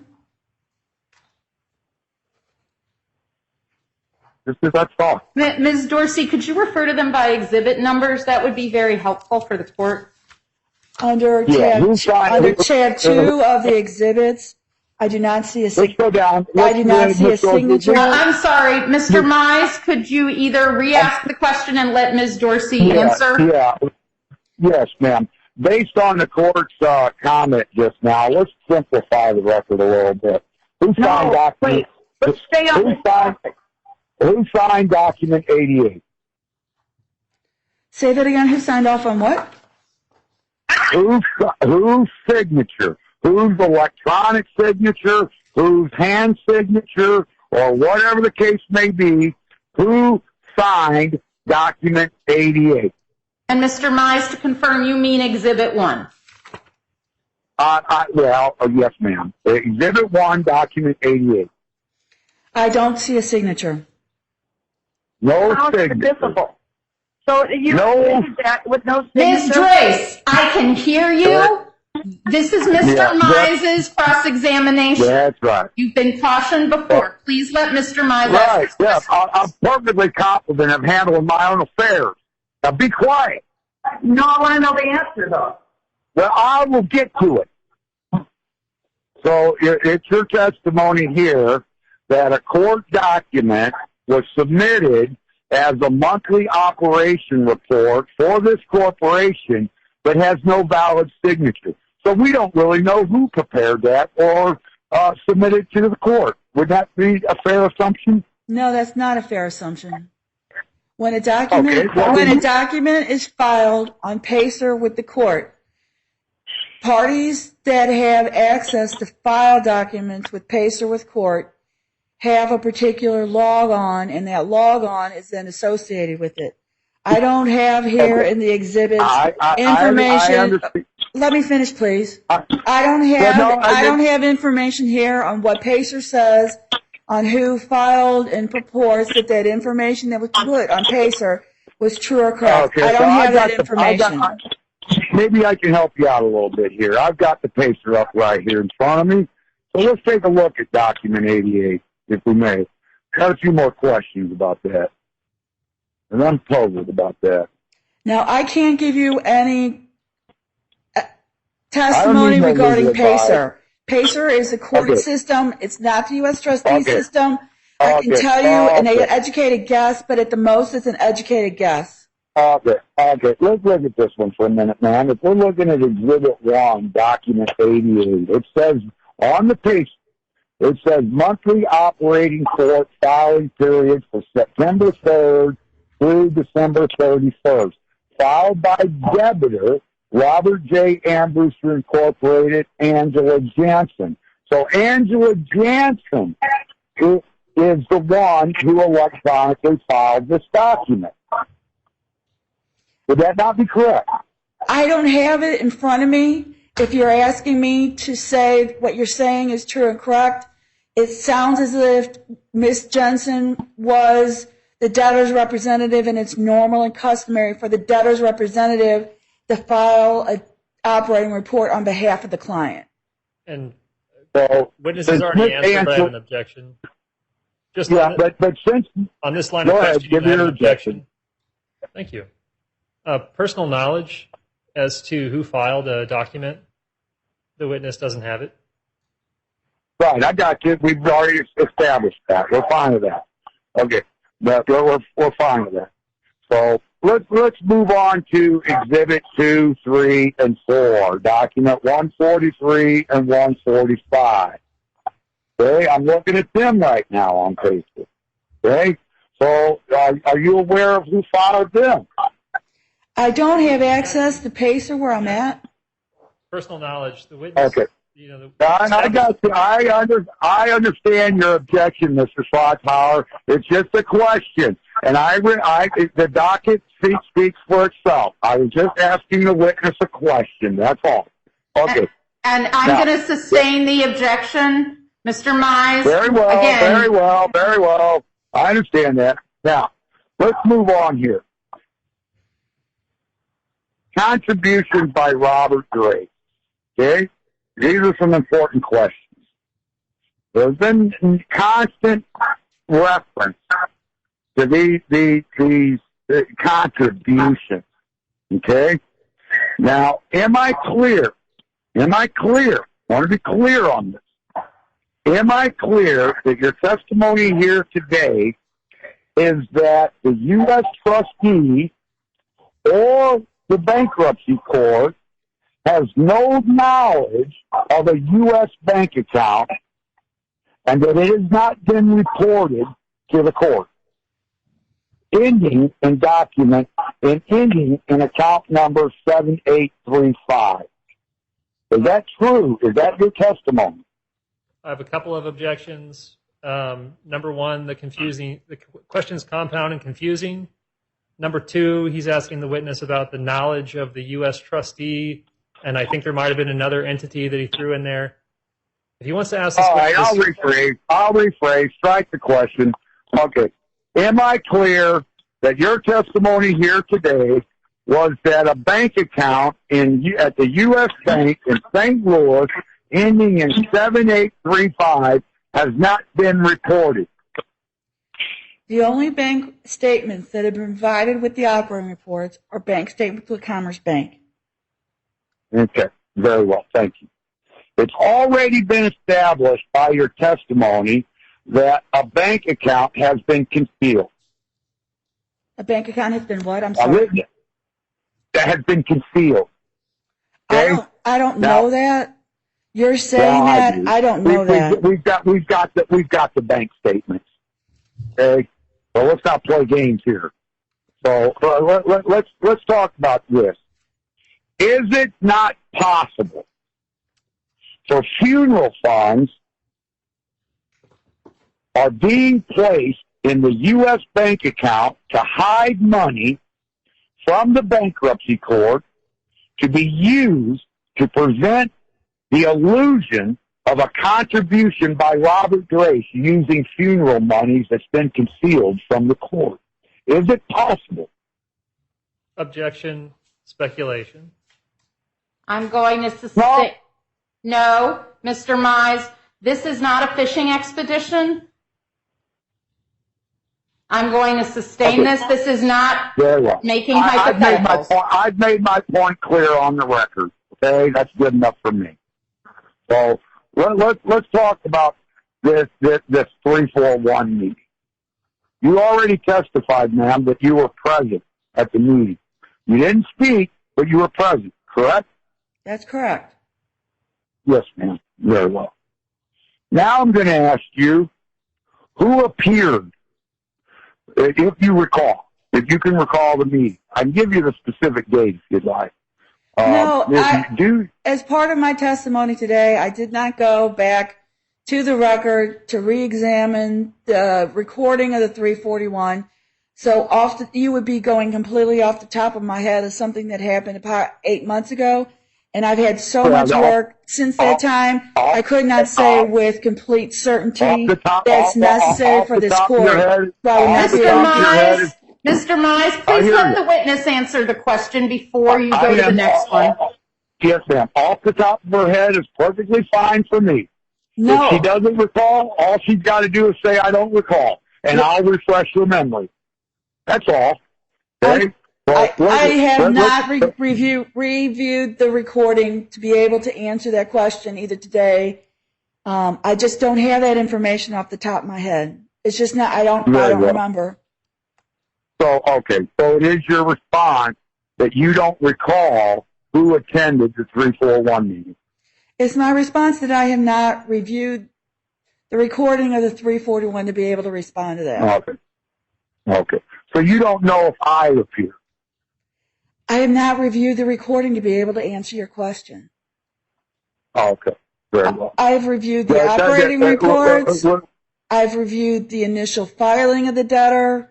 I have reviewed documents in relation to what is the motion to dismiss that our office has put on here based upon the lack of operating reports, and then what reports have been filed were woefully insufficient and saw cash flow was poor, if non-existent, and that is what my testimony today here was driven in. It was not to recreate the entire existence of this case. Yes, ma'am. I appreciate that. Okay. But so is it fair to say that you don't even have recollection or you can't recall if issues of fraud and misrepresentations were presented at the 341 meeting? You don't recall that either, do you? I did not review the tape to be able to give you an answer to that.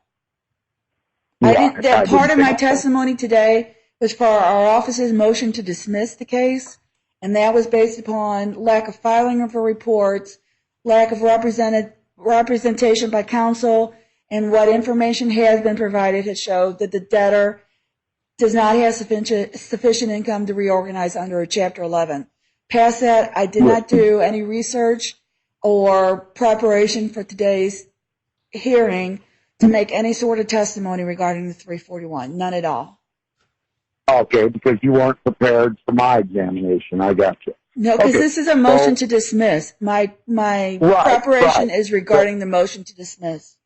Right, but we're trying to establish grounds not to dismiss the case. That's the purpose of my exam.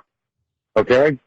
Because we're actually trying to establish what actually you guys have done down there. That's what I'm trying to do. Okay, so let's go on to the next question here about the corporation itself. You mentioned in your testimony, I'm looking here at my notes, you mentioned something that you have communication with the debtor. No, I have to- representations with debtors' counsel. When a party that files bankruptcy has counsel, our office does not talk to the debtor directly and are not allowed to talk to any party that's represented. Only time that we talk to the debtor directly is when we have been given written permission to talk to an individual or corporate representative, and it's a written document that is maintained. But other than that, Department of Justice employees are not ever allowed to talk to a debtor without counsel present. It is just strictly forbidden. Oh, well, that's very helpful, ma'am. I appreciate that knowledge. That brings me to another question. So, since you're not authorized by law or rules of court or whatever the situation may be, that you're prohibited from talking with the debtor without counsel present. Has there ever been an occasion where you were talking with the debtor counsel when the debtor was present? Mr. Mize, can you rephrase that question? I think we're all puzzled about what you're asking. Well, I'm trying to figure out here. She mentioned the fact that she is prohibited, but I clearly heard her say that she's had communication with the debtor. I might have missed the word debtor's attorney, but it is clear now that she testified that she cannot have any communication with the debtor's attorney without the presence of the debtor. So my question was, throughout this procedure, has she had any communication with the debtor's counsel in this case? I don't care about other cases. I'm talking about this case. Has she ever had the opportunity to have any communication with the debtor's counsel? So I'm going to clarify part of what your question is. What I say is I cannot talk to a debtor or a representative of a corporation without the attorney present. If a debtor or a corporation is represented by counsel, we cannot talk to them because they're represented by counsel, and it would be completely inappropriate.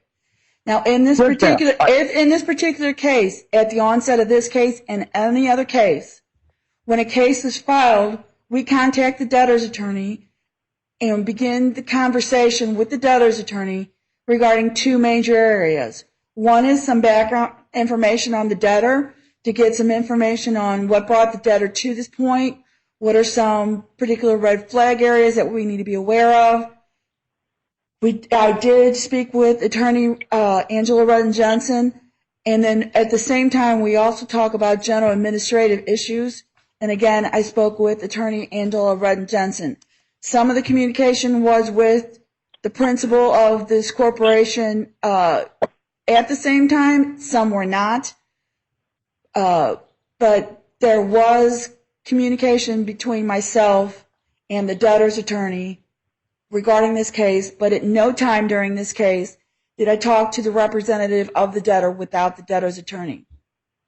Very well. I thank you for that clarification, ma'am.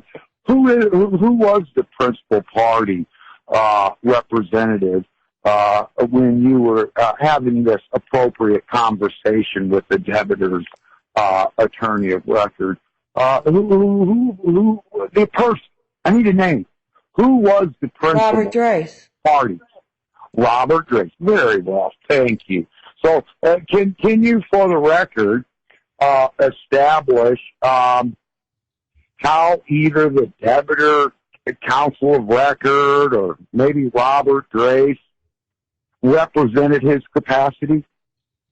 I don't have special information on conversations between the debtor I'm and sorry, the Barb. debtor's attorney. I don't need to know. put an objection on the record to that question. I'm sorry. So we're getting outside the scope of direct. We're also venturing because into. we're laying groundwork. You know about groundwork. We're laying groundwork to be able to use this record as evidence. Okay? So let the questioning go. Don't stop trying to cover things up. Mr. Mize, I've previously instructed you that we will not have crosstalk. I don't understand what is complicated about that and why you insist upon continuing to do it. Your Honor, with all due respect, it is not crosstalk.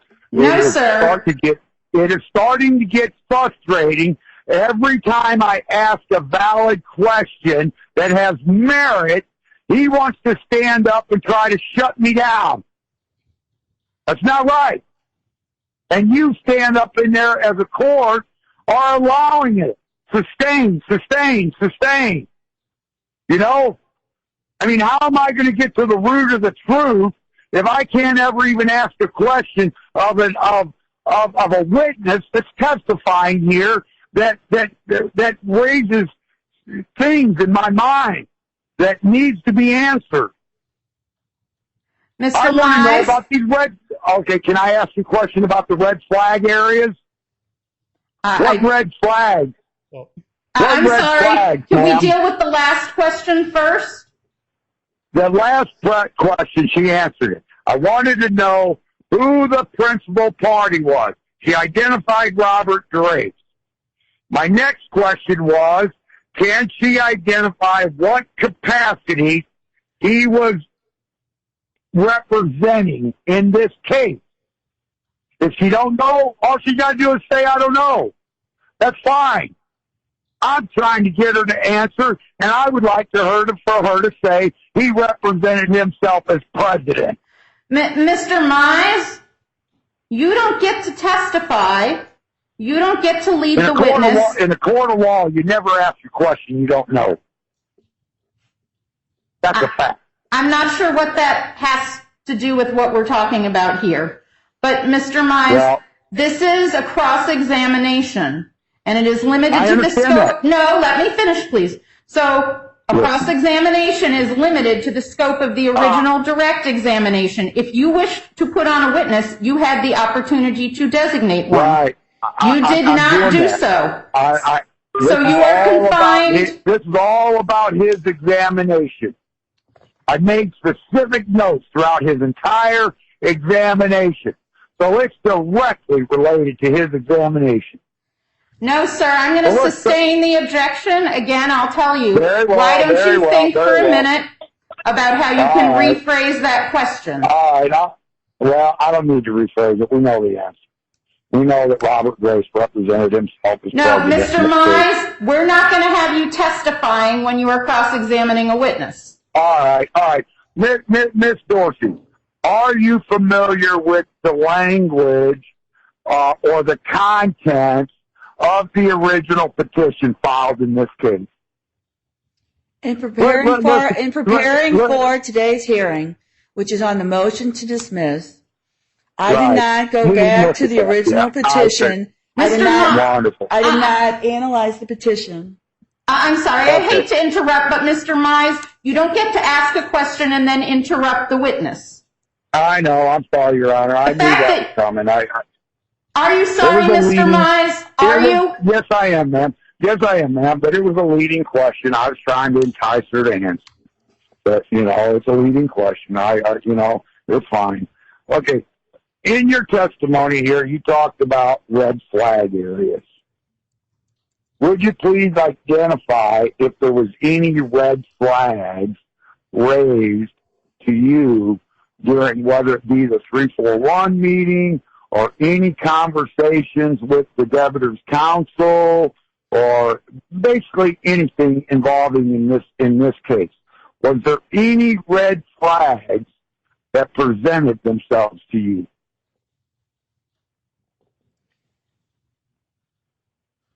The biggest red flag in this case is the correspondence between parties of the debtor.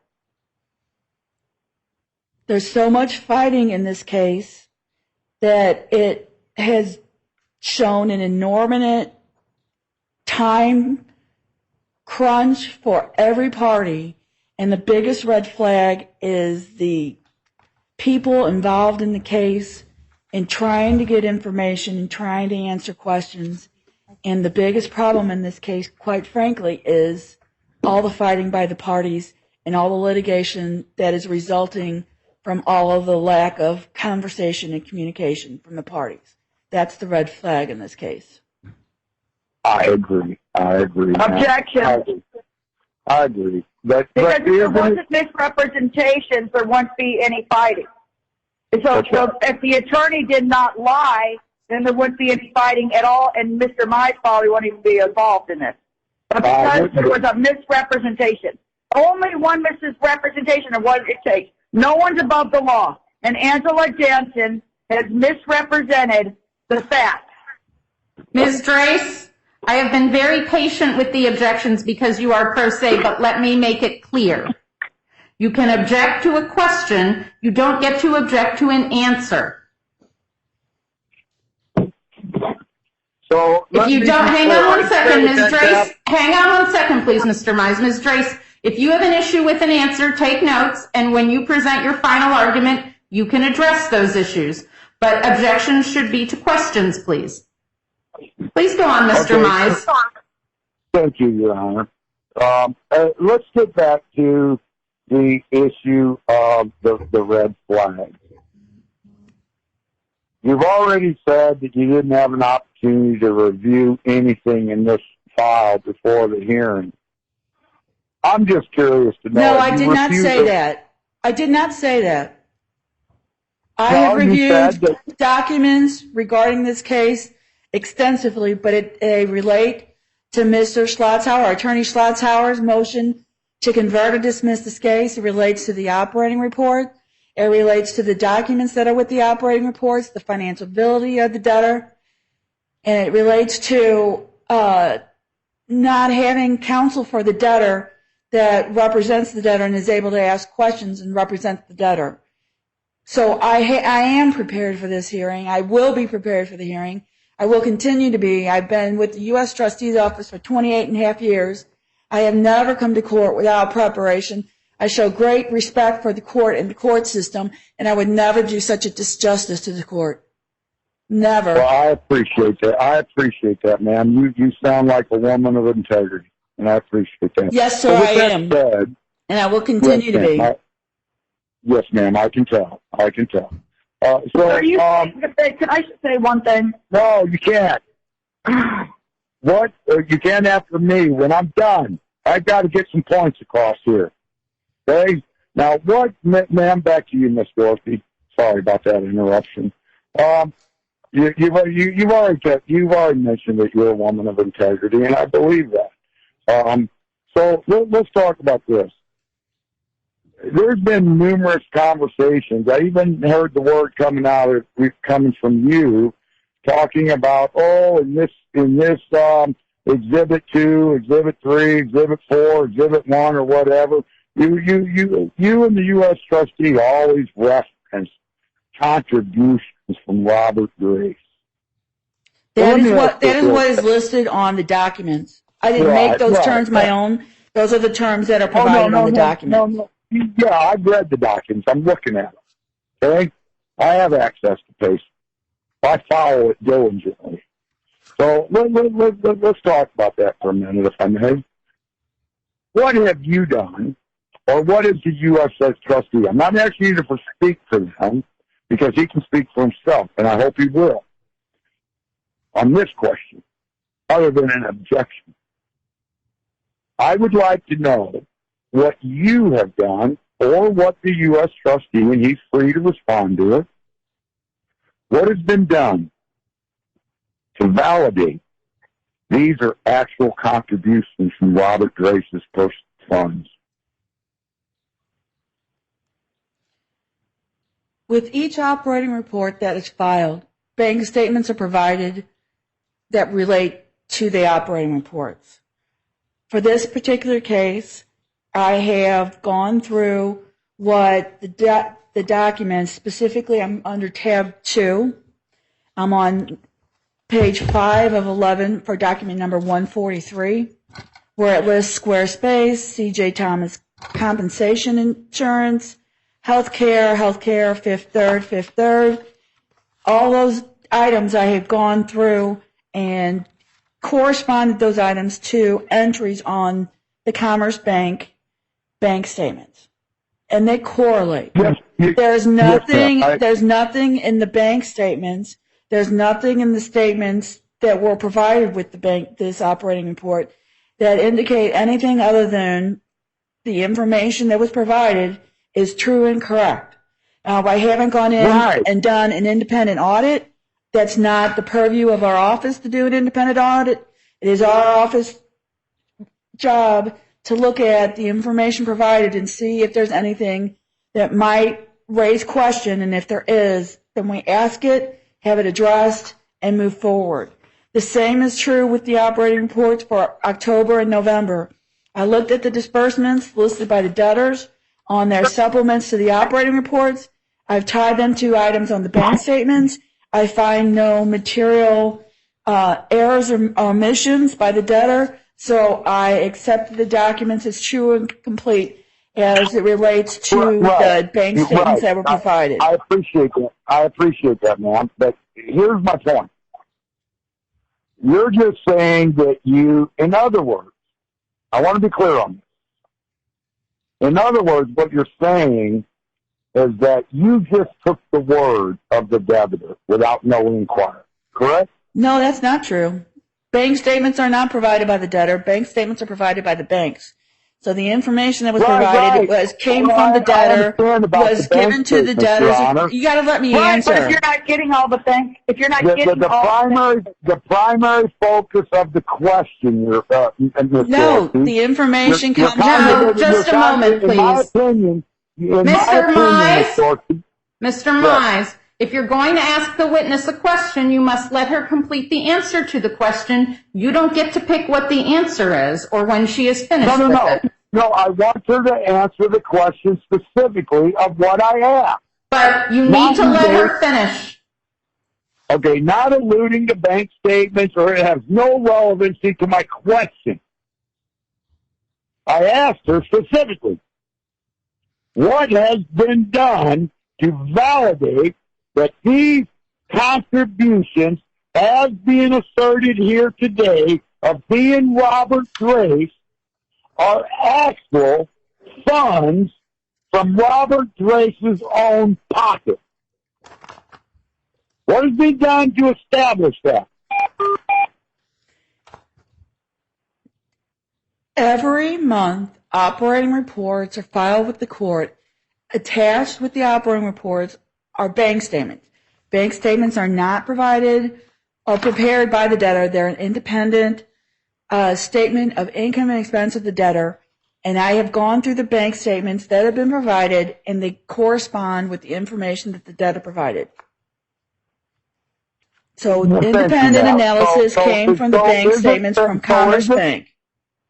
Thank you, ma'am. Is it fair to say, I just want to know if it's fair to say, that you or the U.S. the U.S. trustee, has done absolutely nothing to validate that these contributions that everybody is asserting that are coming from Robert Grace are not actually embezzled funeral funds? Has anybody done anything to establish that?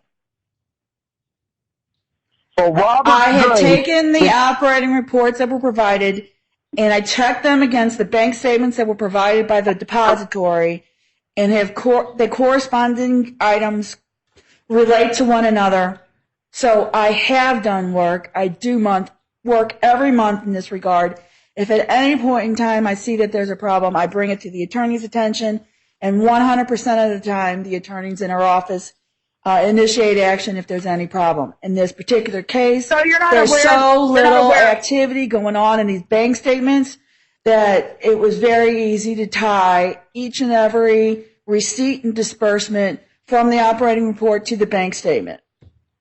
Right, but Ms. Dorsey. You're not aware those bank accounts are closed? Ms. Ms. Drace. Dorsey, let's get back to the point here, okay? And The Mr. point Mize, is- before you go on, you are approaching the 1 hour mark, which is longer than Mr. Well, I mean, Schwartz. hey, I didn't question his time. Hey, this is important. Excuse I want me. to prove something here.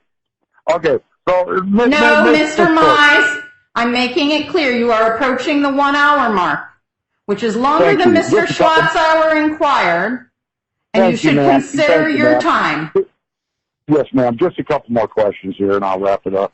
I just got to press the issue a little bit here. If I can have a little latitude on this contribution, I would like to know from the financial analyst.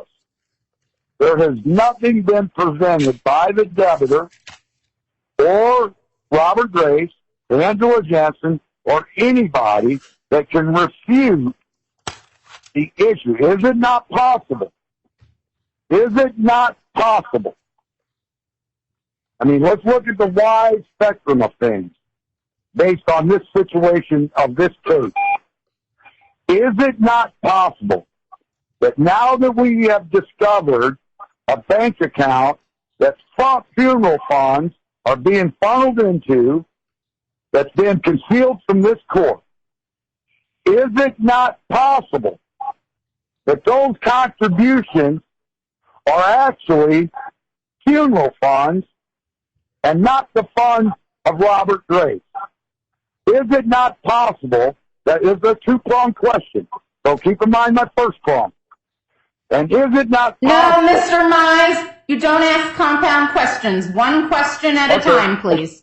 Yes, ma'am. Can I get an answer to that question? Is it not possible that funeral funds are being embezzled, siphoned off into a separate account, so those funds can be used to contribute to this bankruptcy case? Is it not possible? You're asking me for conjecture. Based upon the information I have at this point in time, I don't have that information. Now, it's my Okay, cool. understanding, just generally in regards to funeral homes in general, that if money is taken in on trust for a future funeral, those funds don't go into a debtor's bank account, but they go to a trust bank, and the trust bank holds those funds until an event such as death happens, and then the monies are withdrawn from the trust, put back in are given to the particular funeral home that is handled, and then the funeral service is handled and whatever profits then are recognized. So if, for example, if I go in and create a prepaid funeral package for myself, the money that I provide, the check that I write, is not to the particular funeral home, it's to a trust account. So That's right, and you're right, ma'am. And it those stays in a trust CD accounts are account. strongly and heatedly monitored by a state agency, and I don't remember the name of it off the top of my head, but it is monitored on a regular basis and audited on a regular basis. So if that occurs, I would have no information, and the debtor would have no access to the money, and that would not be within the realm of possibilities of this case. So you're asking You're me right. asking me to say something that isn't even a possibility. Okay, I appreciate that. But just to be clear on the funeral operations side, at the time of death, if you have a CD that's in trust in a financial institution, at the time of death, that CD could be cashed out by the funeral home. And those dividends... Mr. Mize, you don't testify. Ask a question, please. Okay. Are you familiar with the operations of a funeral home when you're talking about pre-needs, like CDs? Like say, for example, if you went into a funeral home and paid $10,000 to bury you, upon the time of death, are you familiar with the operation of a funeral home to collect on that CD at the time of death? I'm objecting to the whole line of questioning. Mr. Mize, I think, is trying to argue that Robert Drace has been embezzling money from the funeral home, which, again, has no relevance to the question of whether the case should be dismissed. And honestly, if Mr. Schottenhauer, if I can rebut to that, let me tell you money something. from the funeral This case should not be dismissed. The only reason you people down there are trying to get this case dismissed is to avoid my involvement. Okay? Let's be clear. You can sit there and hide behind all monthly reports all you want. I know what's going on. I know because of the fact that none of my motions have been heard. Okay? So don't play me. All right, Mr. Mize, we regularly listen to you without interruption. Please let Mr. Schlotzauer state his objection.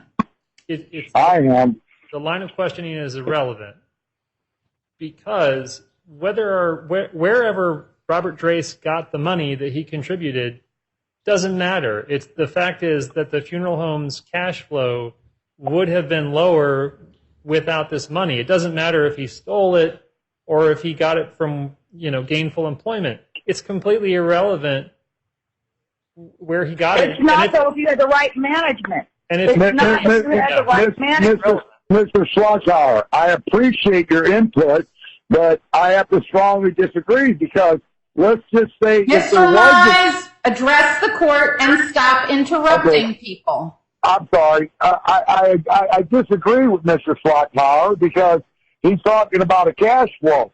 Well, let me tell you, if we didn't have all this money problems and all this embezzlement going on, we wouldn't have a cash flow problem. Okay, Mr. Mize, again, you're arguing when you're supposed to be asking questions.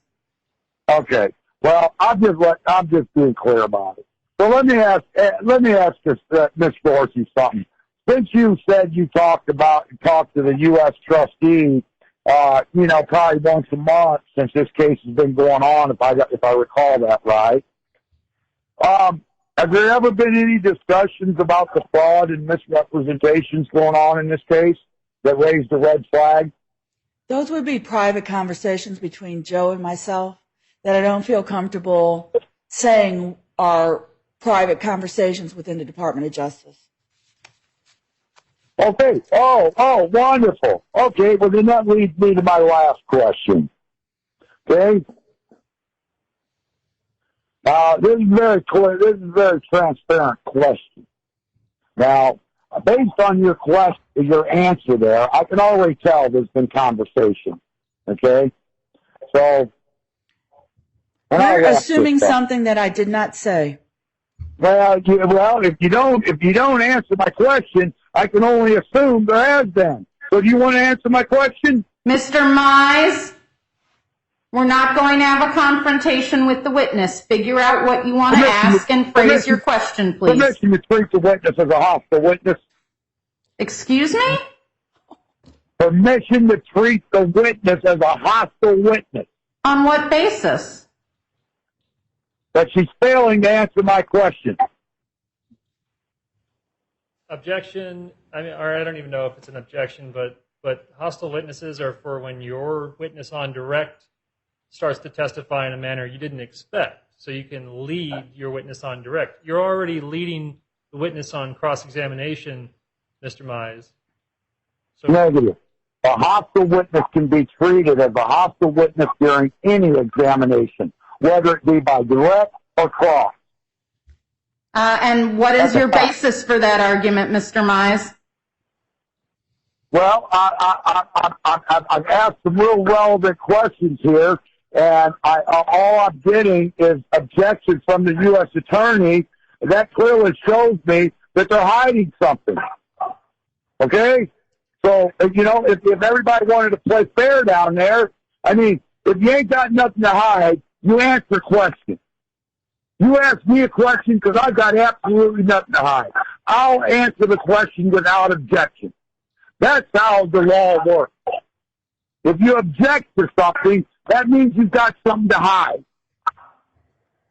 Whether it be a relevant objection or not, if you object to a line of questioning, you got something to hide.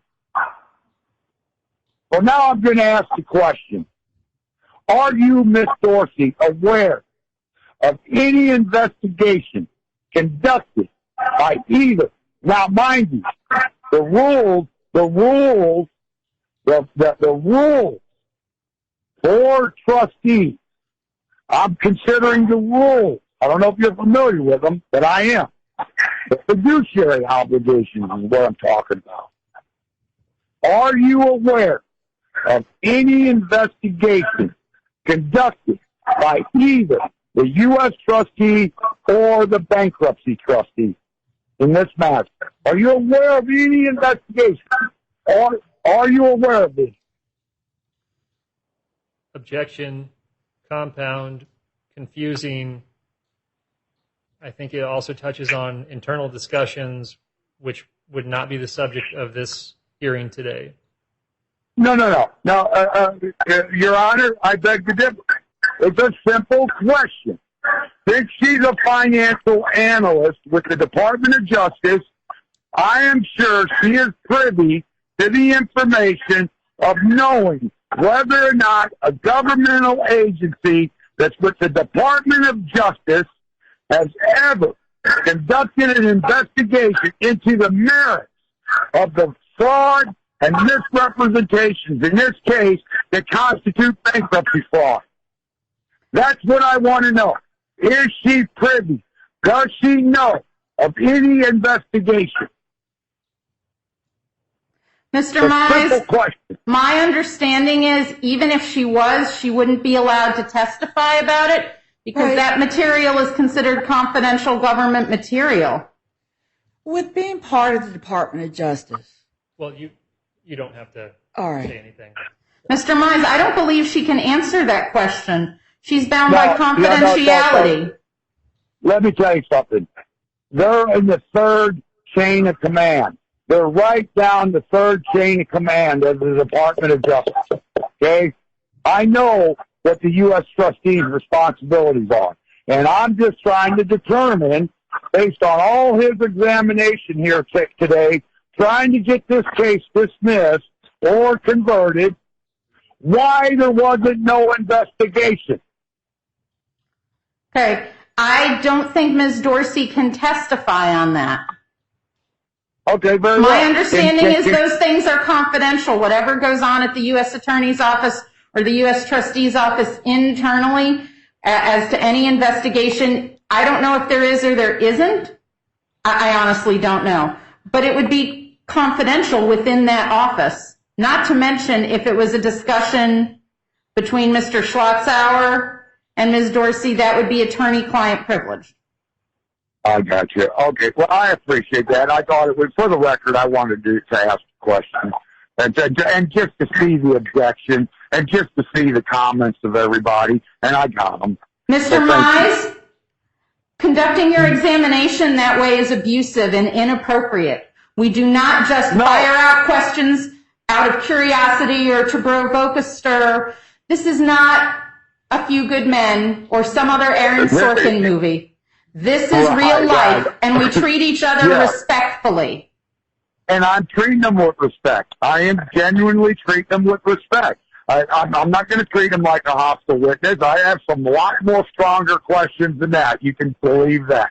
Mr. Mize, try harder. But I'm not going to ask them. I'm not going to ask them. Okay? Because I'm not going to waste all these objections. You know? But we've already clarified for the record that Angela Jensen signed these. Okay? No, sir. We need to have questions, not testimony. Okay. All right. So is it not your testimony, or is it not? You don't have the docket in front of you, so I don't know if I can even answer that question. Sir, if we've already asked a question, you don't get to ask it an infinite number of times. Okay. Well, she doesn't know. She doesn't know. All right. So we've already established that Angela Jensen did the electronic filing. Do you have any knowledge? No, sir, I think you need to ask a question, not to ramble or attempt to argue or No, testify. I'm asking Miss Dorsey if she has any knowledge of where or how she obtained. I mean, it's not hearsay or anything. I just want to know. If you don't know, just say, I don't know. You know, do you have any knowledge that of how this information that was supplied on these monthly reports was provided to Ms. Jansen? Objection. That's been asked and answered. I also think this is speculation, Mr. Mize. This isn't 20 questions. I'm going to sustain the objection. I think I know where you're trying to go, but I think you need to ask it the right way. I know you do. I know you know where I'm going. And me and you've dealt with each other long enough. You know that I'm an investigative mind. You know, I try to figure things out. So, you know, I mean, all I want to know is what is a Squarespace? What is this? When you talk about these exhibits, I heard you mention Squarespace by Robert Grace. What is that? Right, on tab 2, page 5 of 11, the item is for $26. I don't routinely make an issue of asking about items that are that small dollar amount. So off the top of my head, I don't know what that is, but it's $26. Let me be clear with you, Miss Dorsey. I don't care how trivial or how small an amount. Mr. Mize, we will not berate the witness. We will ask questions. Yes, let me rephrase that in a proper tone. And Mr. Mize, we will be respectful in this courtroom, please. I always am, Your Honor. No, sir, you have not been. As I said, make an effort. I am making an effort, Your Honor. There is a bad side of me. Believe that. Okay? Believe that. And also, Mr. Mize, you've been at it over an hour, so wrap it up, please. That's it. Yes, ma'am. All right. So, you have no knowledge what, even if it's $26, you have no idea what a Squarespace is? No, I don't. So I'm kind of curious. How would one find out what that is? I mean, I'm not asking for advice, but if you were wanting to find out what a Squarespace is, what would you do? I asked the debtor's attorney. Okay. And if the debtor's attorney didn't know, then generally the debtor's attorney would ask the debtor or the principal of the debtor. And generally, we would get the information in that manner. All right, so we're going to wrap this up. I got one last question. So, in your opinion, there has been nothing done by anyone down there to establish that contributions that are being purported in these monthly reports. Now think about the question for a minute, okay? There's nothing been done by anybody down there.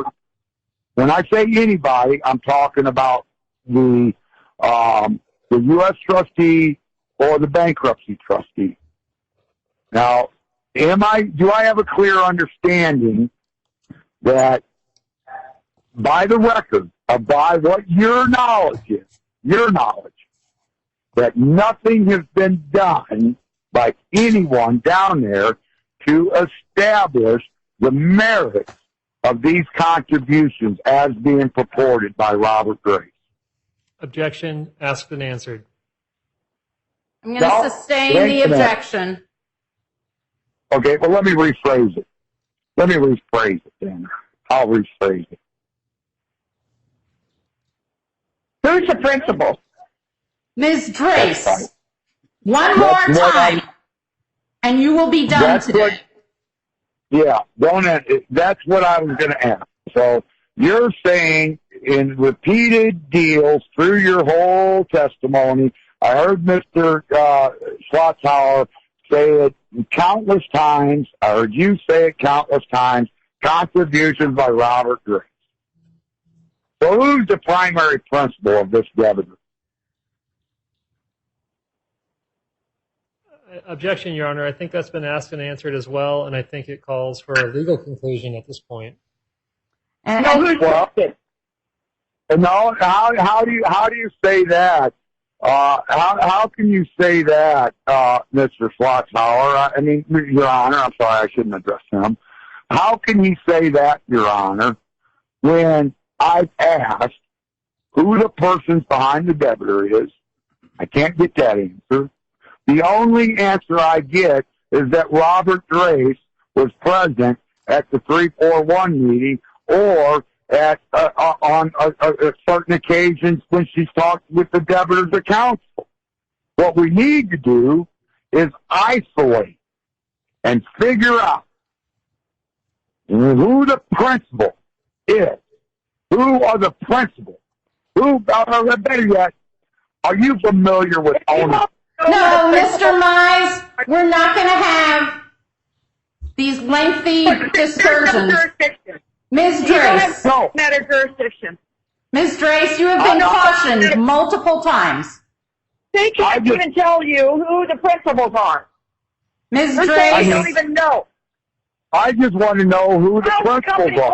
organized? Is the company organized lawfully? Do you have jurisdiction?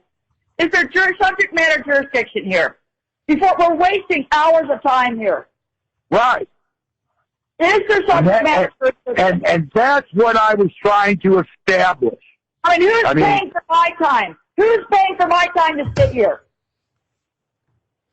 Who's paying for my time? General. Mr. Mize and Ms. Drace, this is a no. Deb, be quiet. Just excuse the witness. I'm done. Here. I want to know who the principal is. Ms. Drace, you had your opportunity. You do not get to interject into someone else's examination. Most court have subject matter jurisdiction. Ma'am, this is not the place for argument. I gotta hang up. It's taking too long. All right. Well, Wait, just a moment. I want to address that. It is not well taken for either one of you to say this is taken too long. When you are not organized, you are not prepared, and no. We asked you for a continuance. We asked for a continuance, and we've asked for subject matter jurisdiction. And if there is no jurisdiction, why do we spend hours and hours on this? No, I want to be clear about this. If you guys don't know who the principal of the place is. These objections to how long the proceedings take and the commentary and the snideness is really not appropriate. When you file a plethora of pleadings and at every hearing, instead of addressing the actual issues, there are many... We never hear the pleading. Ms. Drace? We never hear the... Ms. Drace, please stop interrupting. Debbie, will you please stop? No, you're going to stop questioning because you're wasting everybody's time. No, I'm trying to establish the lack of jurisdiction. Okay. In a roundabout way. So No, I'm not finished, Mr. Mize. I want to make it clear. Allegations or complaints about this taking too long are not well taken when all the two of you seem to be bound and determined to do is to delay and elongate these proceedings. No, we're not. Oh, that's not. That's ludicrous. Now, you guys are saying there's no principles. Are there any more? Ms. Drace, please stop interrupting. Yeah, there's one question. I'll answer it for her. Who the principals are for this debtor? Right. Who are the principals? Okay, I believe that question has been asked previously and the objection has been sustained. Again, this is not a movie. You don't get to ask the same question 5 times. I understand. Who the principals are, how can you sustain jurisdiction if you don't know who the principals are? Ms. Drace, your cross-examination is finished. Mr. Mize, any further questions? I just got one for the court. Well, no, we have a witness right now, so this is not the time. Well, excuse the witness. Well, Mr. Schlotzauer gets to redirect briefly. Well, I just want to let the court know. No, no. We're not getting commentary. There's a problem here. There's a problem here. And we're not going to sweep it under the rug this time. Major problems are going to happen. And I'm trying to avoid that. Let's be clear. I'm not somebody to mess with. I mean, dismiss the case if you don't have jurisdiction. That's what I am not somebody to mess with. Mr. Mize? You mess with my family, they mess with the wrong man. Mr. Mize, the court is taking this as a threat. It ain't a threat. It's an absolute promise. All right. It is unfortunate that we have to do this, but I'm going to terminate the phone line. The marshals will See be you later. notified. Bye. Please cut the line.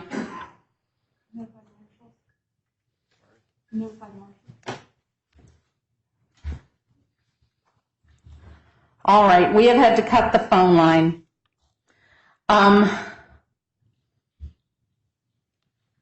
This is very troubling. I think the court has been most patient with all the parties today. We convened shortly after 2. It is now almost 6:30. We have had witness testimony. Let me ask Mr. Schlotzauer, did you intend to redirect or to rest on your direct? I had no redirect. I'd like to let Barb go home, if that's okay, whenever it's appropriate. Yes, I'm fine with excusing the witness. Ms. Dorsey, we appreciate your time and patience today. All right, this does not seem to be the time to have closing argument on these matters. While the court might like to, we have staff that have had just a few minutes for lunch today. It's well past our usual closing time, and this is creating issues for staffing and the CSO. So we're going to need to set this for a separate time on a pretty expedited basis because I have to rule within 15 days of today. So if the parties present could pull out their calendars, that includes me, that's what I'm looking for.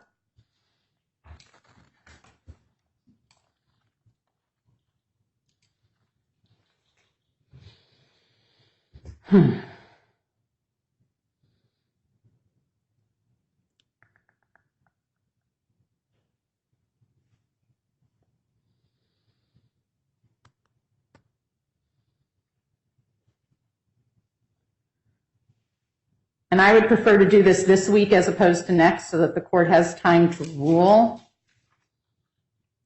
So how are we for either Thursday or Friday morning this week, Mr. Cole? Your Honor, I have a telephonic conference in another case at 11 a.m., but that afternoon on Thursday, the 29th is what I'm referring to, Thursday the 29th, I'm available all afternoon and Friday all day.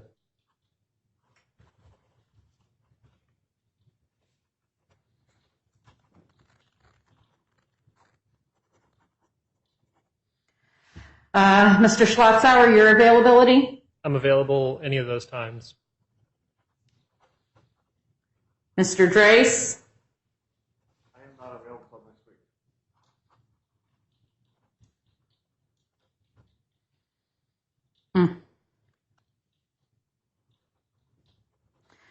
The problem we run into, Mr. Drace, is that next week is Judge Shermer's busy week, and we end up short of electronic court recording officers. You have no availability at all later this week? I'm sorry, I can't hear you. Please step up to the microphone. I am scheduled at my other job. That I leave there at 2, so after 2 is fine. Yeah, funeral on Friday. What time is the funeral on Friday? This next Friday. Next Friday. This next Friday. Not this Friday. Next Friday. Next Friday. It's just I'm scheduled at another job. I'm just going to transition. Yeah, I mean, I'm sorry about that. We just have a very tight schedule on these motions, and we need to get these heard. I don't want to interfere with the funeral, but can we make Friday morning work? I don't want to commit to that because I haven't scheduled another job, my hourly job or my work.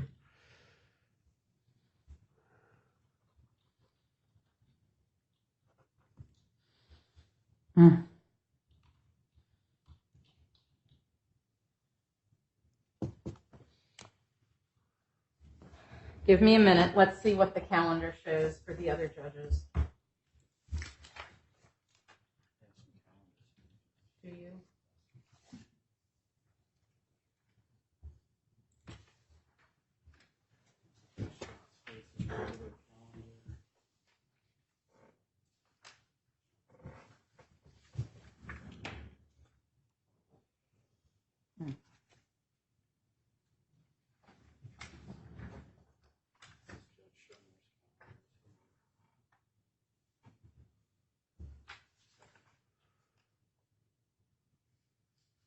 Like Tuesday or Wednesday seem like they would be okay with me. Yeah, that becomes problematic, sir, because we have to rule. Okay, I'm just throwing it out there.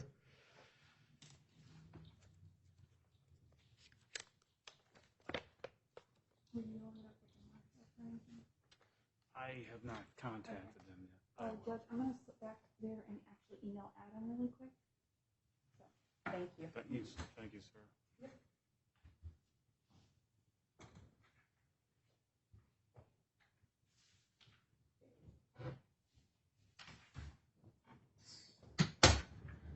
I mean, so two options available, Mr. Drace.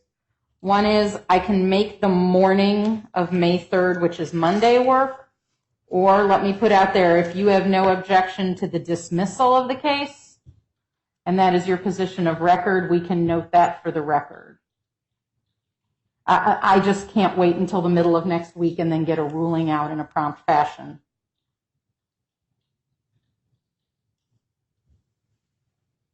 So we can do Friday morning, or I can make Monday morning work, but I can't go into the middle of the week. We have problems with staffing because the two other judges have hearings on Tuesday and Wednesday.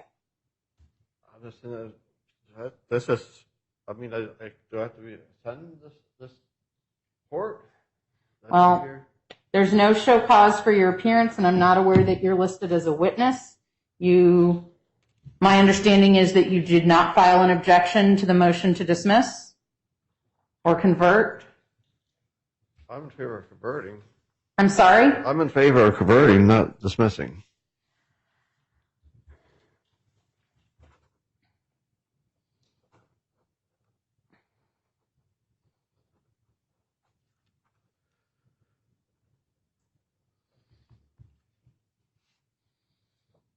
I mean, the issue is I don't want to have you put argument on that the other parties can't hear and respond to.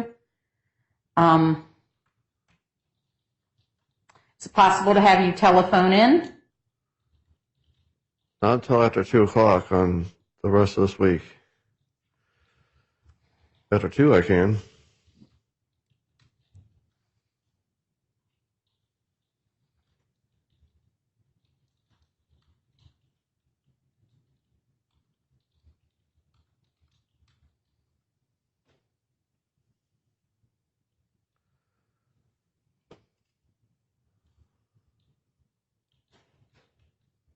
Can we all make Thursday at 2 o'clock work?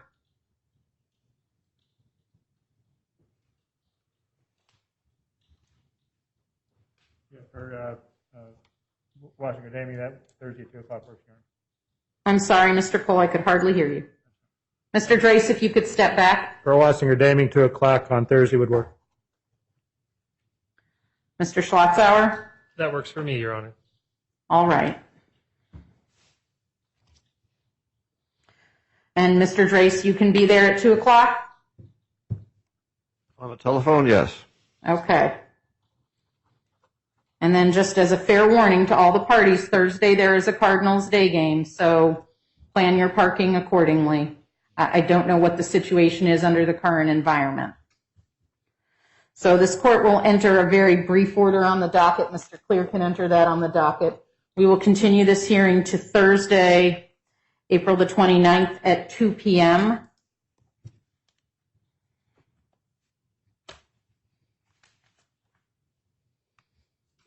At that point, we will hear parties' argument.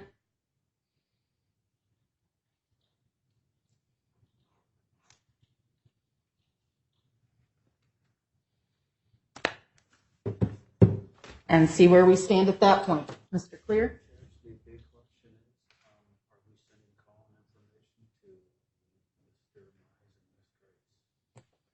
Mr. Clear has inquired whether, Mr. Drace, did you have something? I was going to ask the court what would it do about submitting paperwork. Some of the MORs are for March, January, February, March. Mr. Drace, I can't give you legal advice on what to do or how to handle that. This is what happens when a debtor doesn't have counsel. I can't advise you on that. Okay. You may wish to talk to Mr. Schlotzauer after the hearing about what his office needs, but I can't give you that advice. Yes, Your Honor. All right? All right. So we will reconvene Thursday at 2 o'clock. Mr. Clear has asked me whether we will post call-in information. And I think we do have to post the call-in information. The court will reserve its rights to terminate the phone line in the event we have another incident like today. I think that's what we have to do to keep the court and its staff safe. All right, so we'll make a docket entry Thursday, 2 p.m. We'll post the telephone information. At that point, the court will hear the parties' arguments with regard to the motions to dismiss. The court greatly appreciates everyone's patience and fortitude during these hearings. We'll be off the record until Thursday, the 29th at 2 p.m.